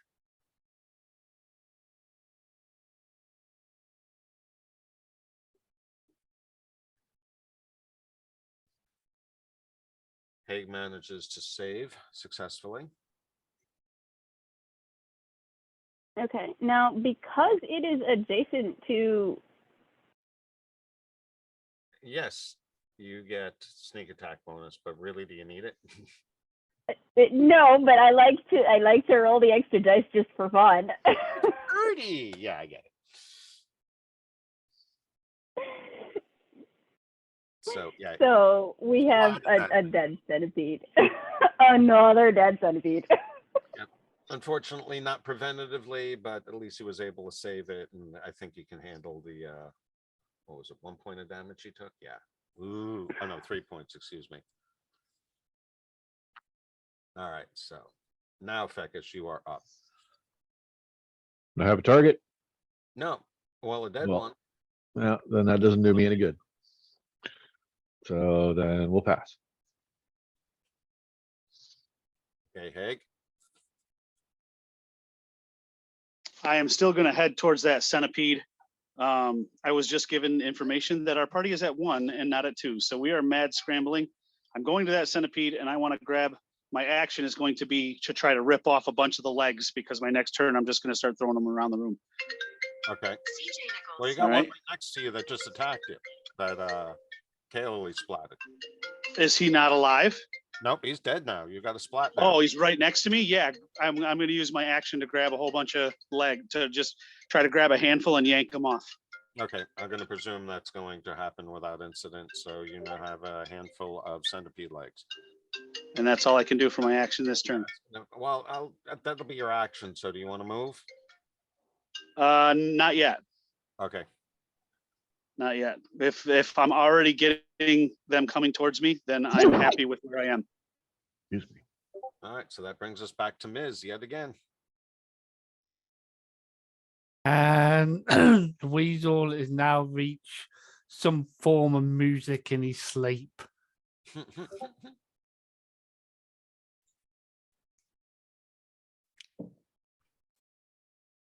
Kaoli.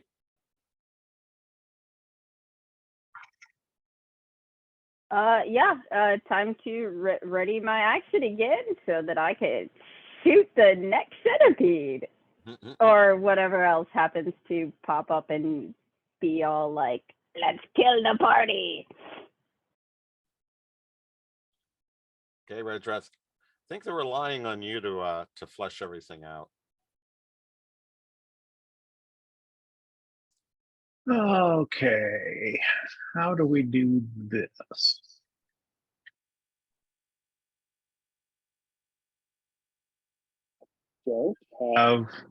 I can't use a concentration one, or I suppose I'm not sure if it matters if you lose invisibility if they've got blind sight anyways. Do you still get advantage or do you not get advantage on attacks? For what? For Haig's invisibility. They have blind sight, so it seems to recognize where they do and don't get the advantage. So he doesn't get advantage on attacks?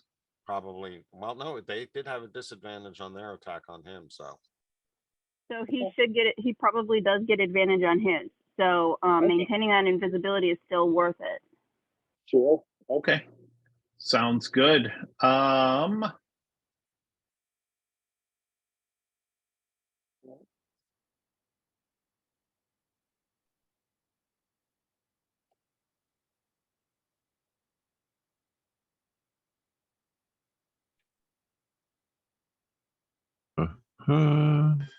Okay. So the goal is to get some to appear, is that right? Well, since Yeah. everyone's waiting until they see something to attack it, yeah, that seems like a necessary prerequisite. We know that there's a bunch of them in there. We just don't know how many. Could be 3, could be 30. This is stupid, but okay. Not as much of what I'm I'm going to be gonna doing cast next. I'm casting mirror image on myself. Ooh. Oh, that actually is quite creative. And I'm gonna run into the sand. That's the stupid part. I'm ready So with scissors. Yeah. yes, and I'll pull out the coconuts of the Monty while I'm doing that, and make a clip plopping sound as I run over near where Haig is. I'll just kind of head his direction, and my speed is 30, so that will put me right there with my illusory duplicates running along with me. There are, I think, 3 duplicates is what it does. It's multi-mage. Yeah, exactly. So, okay. So now we're just going to see what happens. Okay. Beckish. Feeling bold. Beautiful. Well, I was just going to at this point say, fuck the shit and start running across the room and see what happens. These obviously things are easy to die. The only problem would be being caught up in a fireball, but if he's already good at running through with this illusionary mass maging, then I'm going to hang back and watch. So let the mage run. Okay. Hey.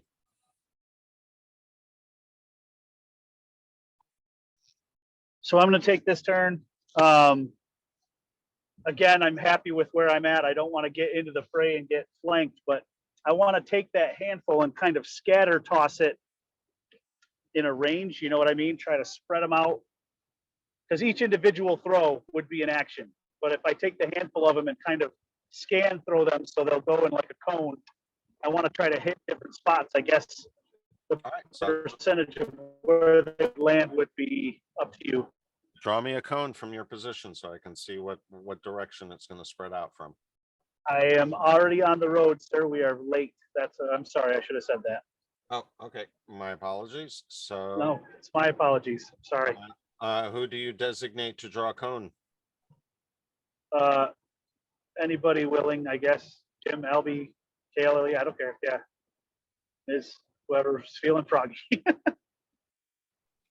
Give me a cone, folks. I have privileged information. I cannot do it. That's a good point. How big of a cone? Which direction? Realistically, I would probably say the end of it could be 20 feet wide. We got the right size one now. Is that the direction you guys want? Yeah, that sounds good. Or looks good. Okay. Sure, why not? We'll start with that. Figure, a person of average throw trying to scan a bunch of items 20 feet wide could probably throw it maybe at a max of 30, 40 feet. So he tosses them out in general direction and they spread out. And one of them apparently is enough to draw the attention of a centipede. And that one pops up. And it actually moves itself in the direction of the spider leg or the centipede leg that he just tossed. Ooh. Does it I set see others a, in I motion? see a hostile. Yeah. Means you may go ahead and use your ready action. Excellent. There you go. This is working out quite well. No, she certainly is being very successful at dropping them. She's batting 1,000. Well, considering they have 7 hit points or less, that's pretty easy to do. Cats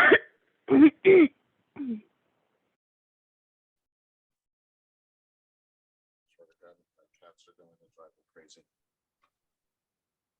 All right, which one was that one? That was number 6 time.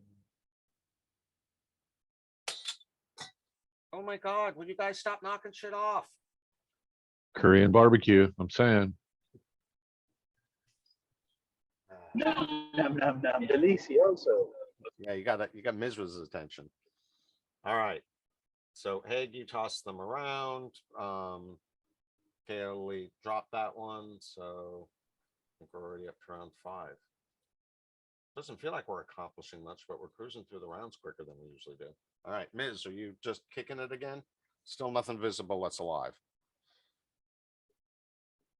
I will weary lift my head out of Kelly pocket and look over the party and go, and then slowly nod my head, yawn, and then I will heal Varric. Heal Who are who? you healing? Yes. Side of the beach. Did it go? Very No, outside. Varric's not good, dude. Oh, he's outside. He- I he's thought far he was with us. away. No. Completely on the other side of the beach, buddy. No, I guess I will heal my favorite elf buddy, Redrick. Then, if I can click him on the battle map. He actually is a little low. He's probably still got something lingering from last time. Mm-hmm.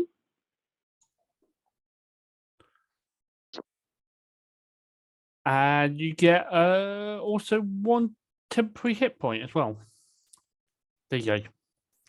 Why was it 3d6 on Varric, but only 1d6 for Redreth? Oh, I just selected one dice instead of two. Instead of burning two dice this time, I just decided to burn the one, being the yeah. It was a personal selection. I just wanted to make sure it wasn't something that was Yeah. automatically being. I just need to let him know that I only love him a little bit. Okay. All right. So, Kaylee, you're still doing the same, I presume, waiting for another one to pop up. Yup. Because that seems to be the best way for me to catch them is to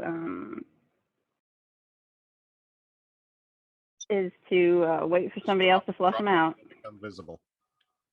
Because they're definitely not expecting you when they pop up. That's for sure. All right. So, Jim, we're back to Redreth.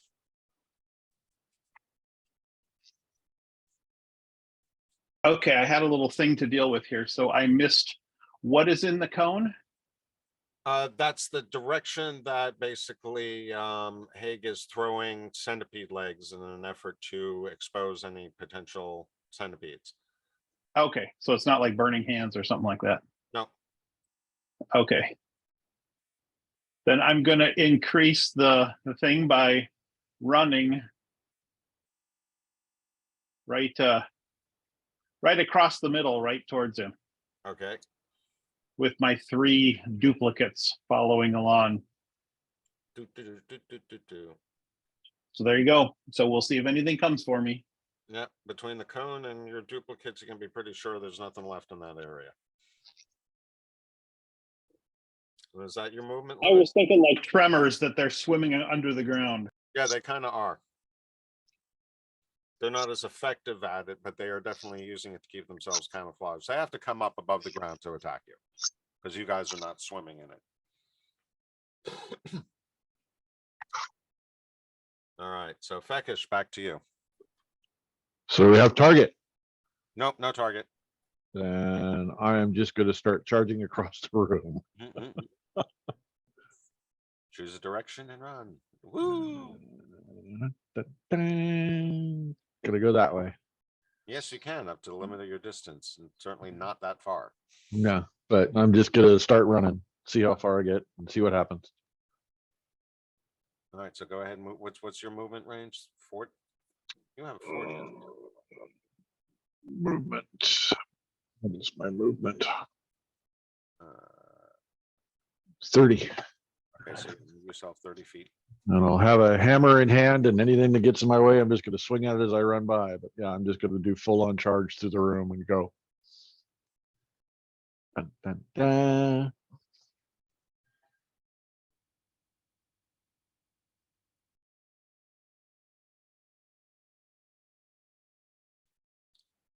That should help a bit.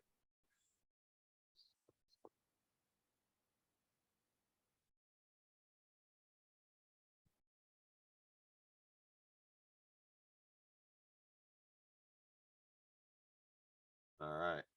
And I believe that brings us to Haig. I have barely any internet. If I start to break up, can you guys hear me? Yeah, Yep. barely. So are you going to move in another direction or just turn? I'm going to grab another set of legs and cone in a different direction. But without moving from your current location. Correct. Okay.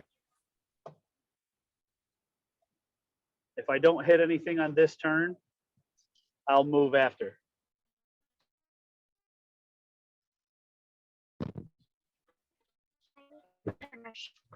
I don't know. Now we're losing them.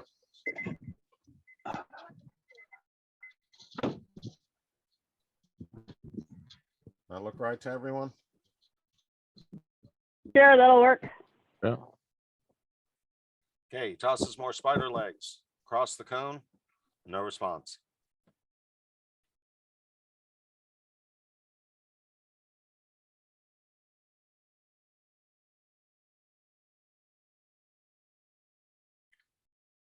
So at this point, the 3 of you I'm feeling pretty confident there are none near you, but you're not feeling confident that you've eliminated them all. So we're going to move on to Ms. again.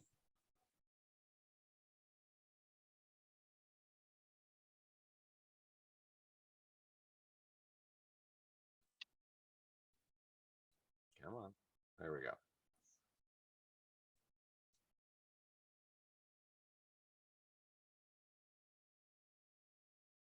Right, I will cast the same healing spell on Kaoli this time. Okay, you realize no one's getting hit for damage, right, Ms.? Yeah, but they're slightly wounded, so I'm just healing them where I can.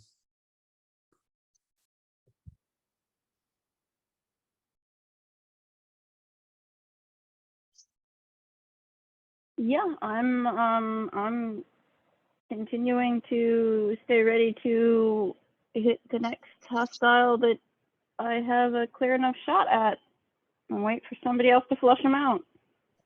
I would point out, Ms., that though it might be a bit excessive, you do have an excellent spell for this.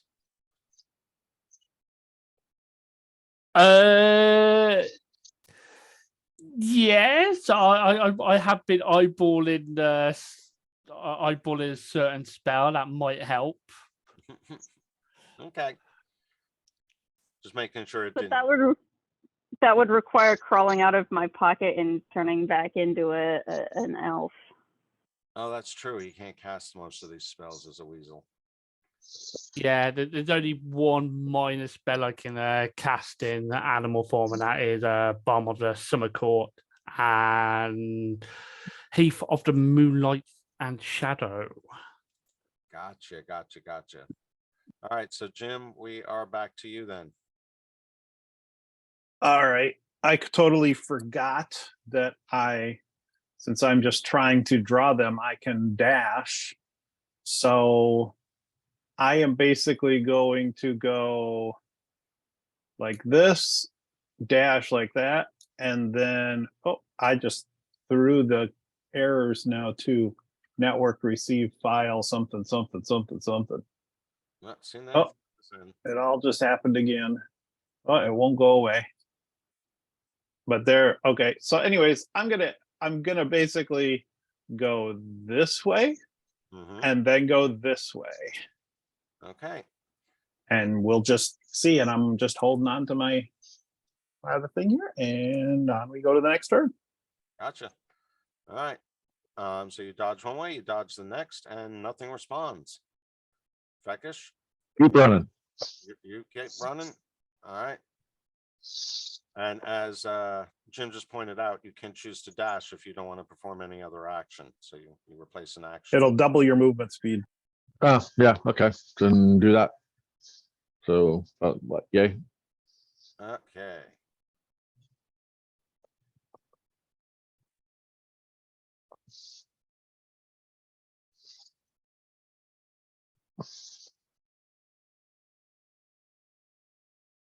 This is like whack-a-mole with no moles.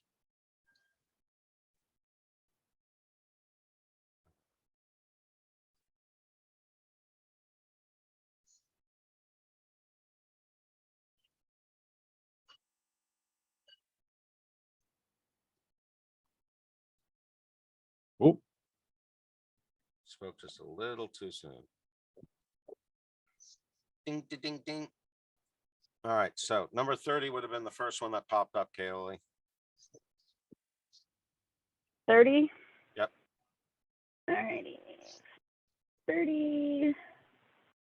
And take my shot. And oh, nice. That is another dead centipede. There we go. All right. So, Haig, you are kind of up, but hold on a second.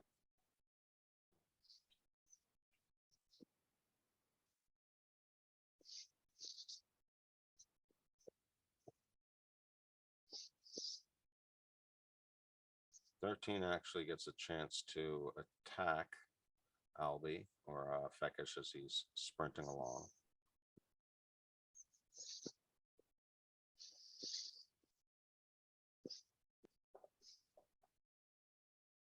Ooh, and misses him. What, with a 20? Wow. Someone's got good armor. All right, you're in luck, Feckish. He missed you.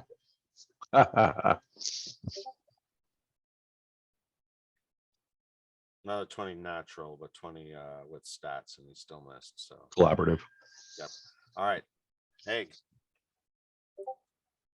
Are you still connected or did we lose you?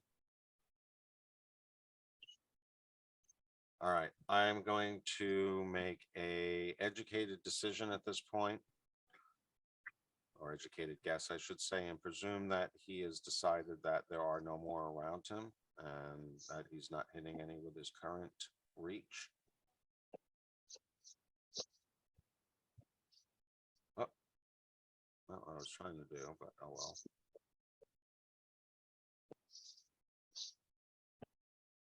So I'm going to move him down in this direction. But not close enough to get into any combat at the moment.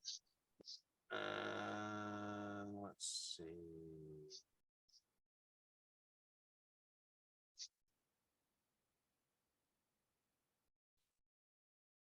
Okay, at this point, number 20 comes after Feckish. I'm following him around.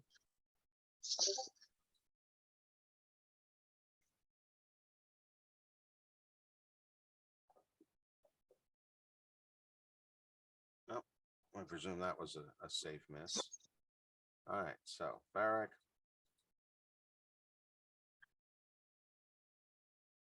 Back up to Miz. Okie dokie. There are two visible at this point. Both of them around Feckish. But they are a good distance away from you also. Okie dokie. Let's. Yeah, they're 100 feet away from you. That is quite some distance, isn't it? Let's see. Oh, the spell is quite long, so I can cast it from here. I will look Carol in the eyes, get a little bit sad because I have to leave the pocket and hop out the pocket and as a bonus action, drop my weasel form, turn into an elf.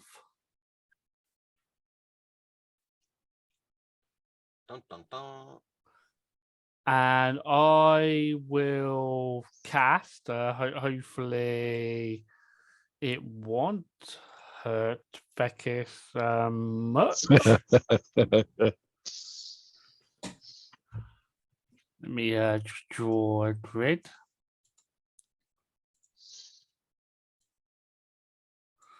Let move that grid.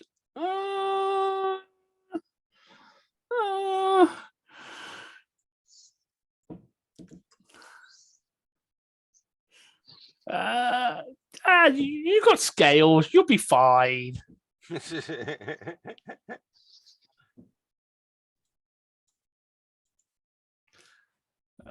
20 Let me just check and make sure I am going to cast it right. It says, yeah, it just says each creature. So I'm sorry.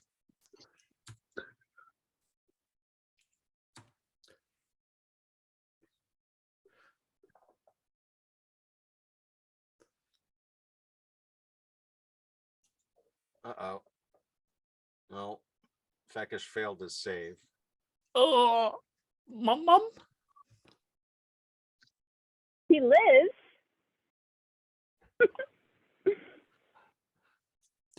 The other two die, but I will yell down there, go, sorry, my poor little elf eyes can't see very well when I turn back into weasel to elf form. Yeah, I wonder what weasel tastes like.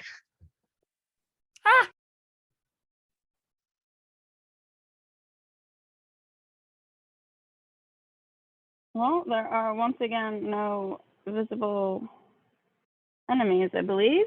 So Hold on, hold on, hold on.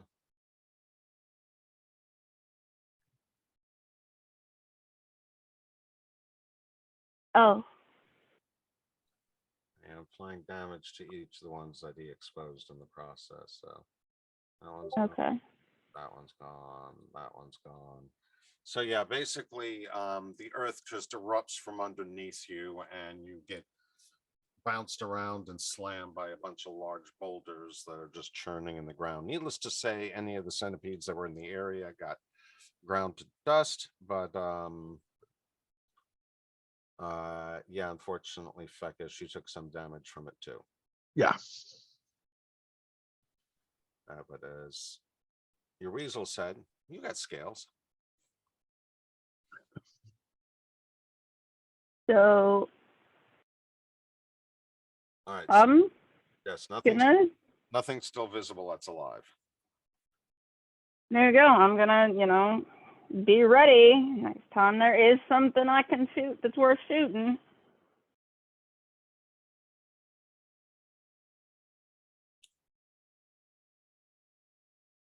I am going this 40 feet this way. And then, whoops, got You're all gonna the wanna errors again. You're gonna want to stop about here, Jim. I do. Yep, because at about that point, this guy becomes visible, or he detects you. Okay, well, as soon as anything pops up, I'm immediately going that way. All right. Well, Kaylee, you're ready. You can go ahead and take a shot at it. It might be dead before you even have a chance to react. Just be like, Senta, dead. Yeah, looks like it's going to the afterlife. Even with a roll of 2, does 10 points of damage. Jeez. My modifier is +6, so if they've got 7 hit points or less, if I hit, they are dead. Yeah. Basically. By the way, Ms., I don't know.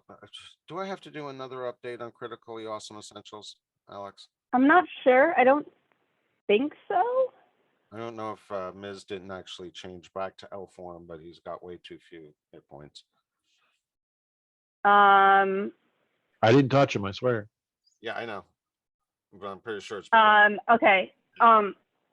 It is considered best practice and has been for a while to, before you exit, before the host shuts down Fantasy Grounds, you revert anyone who's been transformed. You revert back to their standard form, because it can cause issues like this when they remove the effect. It doesn't calculate things properly. Doesn't know where to be. Gotcha.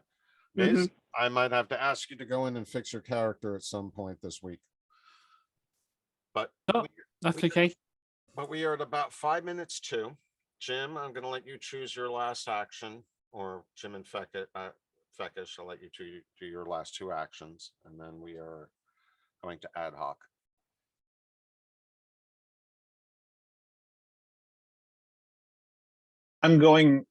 I and my 3 buddies are going over where the rest of the people are. The wizard is too squishy to hang out on his own. So that is what I am doing. Probably not a bad idea. I'm gonna go that way. All right. Well, you definitely got it. Let's see, 28.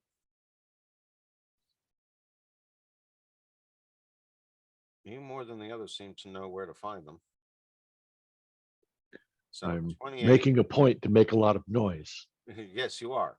All right. So 28 sees you come by. Launches out to attack you.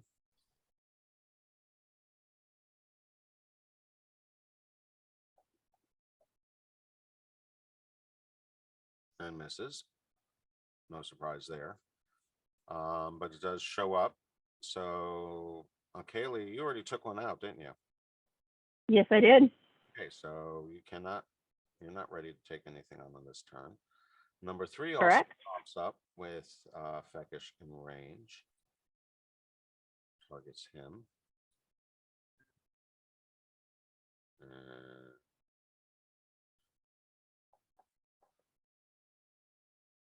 I think they don't have claw attacks. I wouldn't have to roll 100 times. All right, and so that one also misses. No surprise. So now we got Haig up at this point, and there's 2 visible, so he's not feeling like hitting spider legs. But we're also, yeah, he's gonna probably close in and take out this one that's become visible. Let me go ahead and do so. Now, as he moves over in this direction, he stubs his toe. He feels something in the sand that's pretty damn firm and not as movable as some of the as a lot of the other stuff that's within the lying down on the ground. Interesting. Yes. And looking down, he realizes that he's tripped over and uncovered another one of those gold grates. So there's obviously at least one more in the area. But he comes up to this centipede, targets it.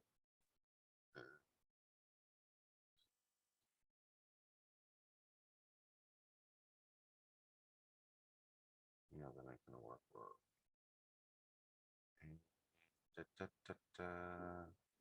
Actions.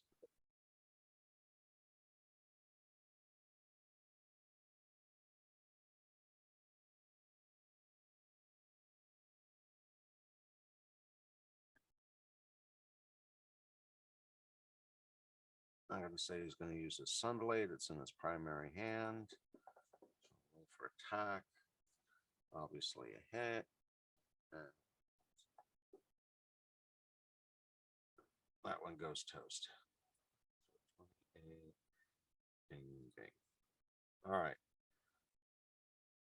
I think, well, he doesn't have the movement range, but otherwise I think he probably would be able to come up and help a giant centipede 3, but that's okay. So at this point, we are a minute shy of our 3-hour mark. Haig has confirmed that there's at least one more gold drain in here, and he did mention before he got disconnected that he was going to be looking for more of those things. So, Yep. chances are pretty good that there are still more centipedes in the area, including the one that's still right next to Feckish. I'm going to go ahead and skip through into round 8 quickly. We'll presume Miz is just going to skip, and Kaylee, you want to take a shot and get rid of that one? Sure.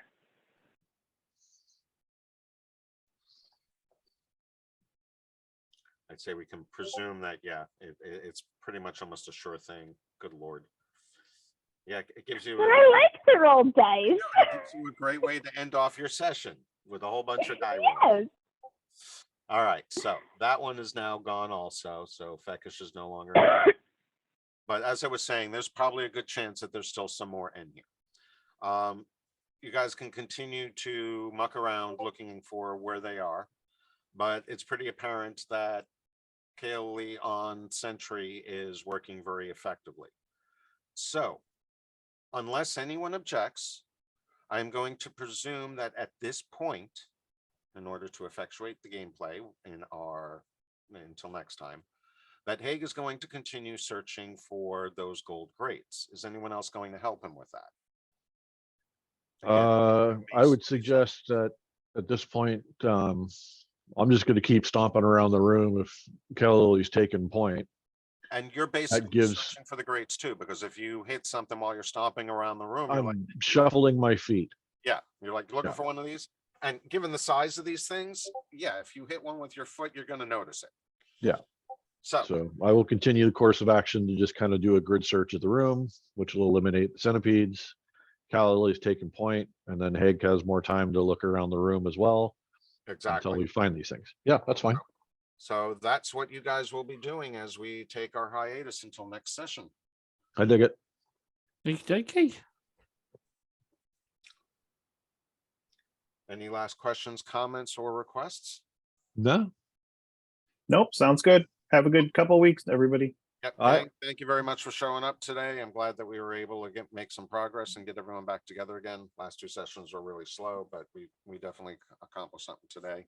And hopefully you see there's a lot more going on now that you've made it over to the Cursed Island. So session 72 in 2 weeks, which is going to be August 19th. We all on deck? Anyone got that? Excuse me, should be. Isn't it? I should be able to make it. I think so. All right, so then 2 weeks from now, August 19th, same bat time, same bat channel. Hope to see you all then. If you guys got any questions, you know where to reach me. And Alex, I'm sorry for not getting the videos out, but I will try to get them out this week. All right. Thanks.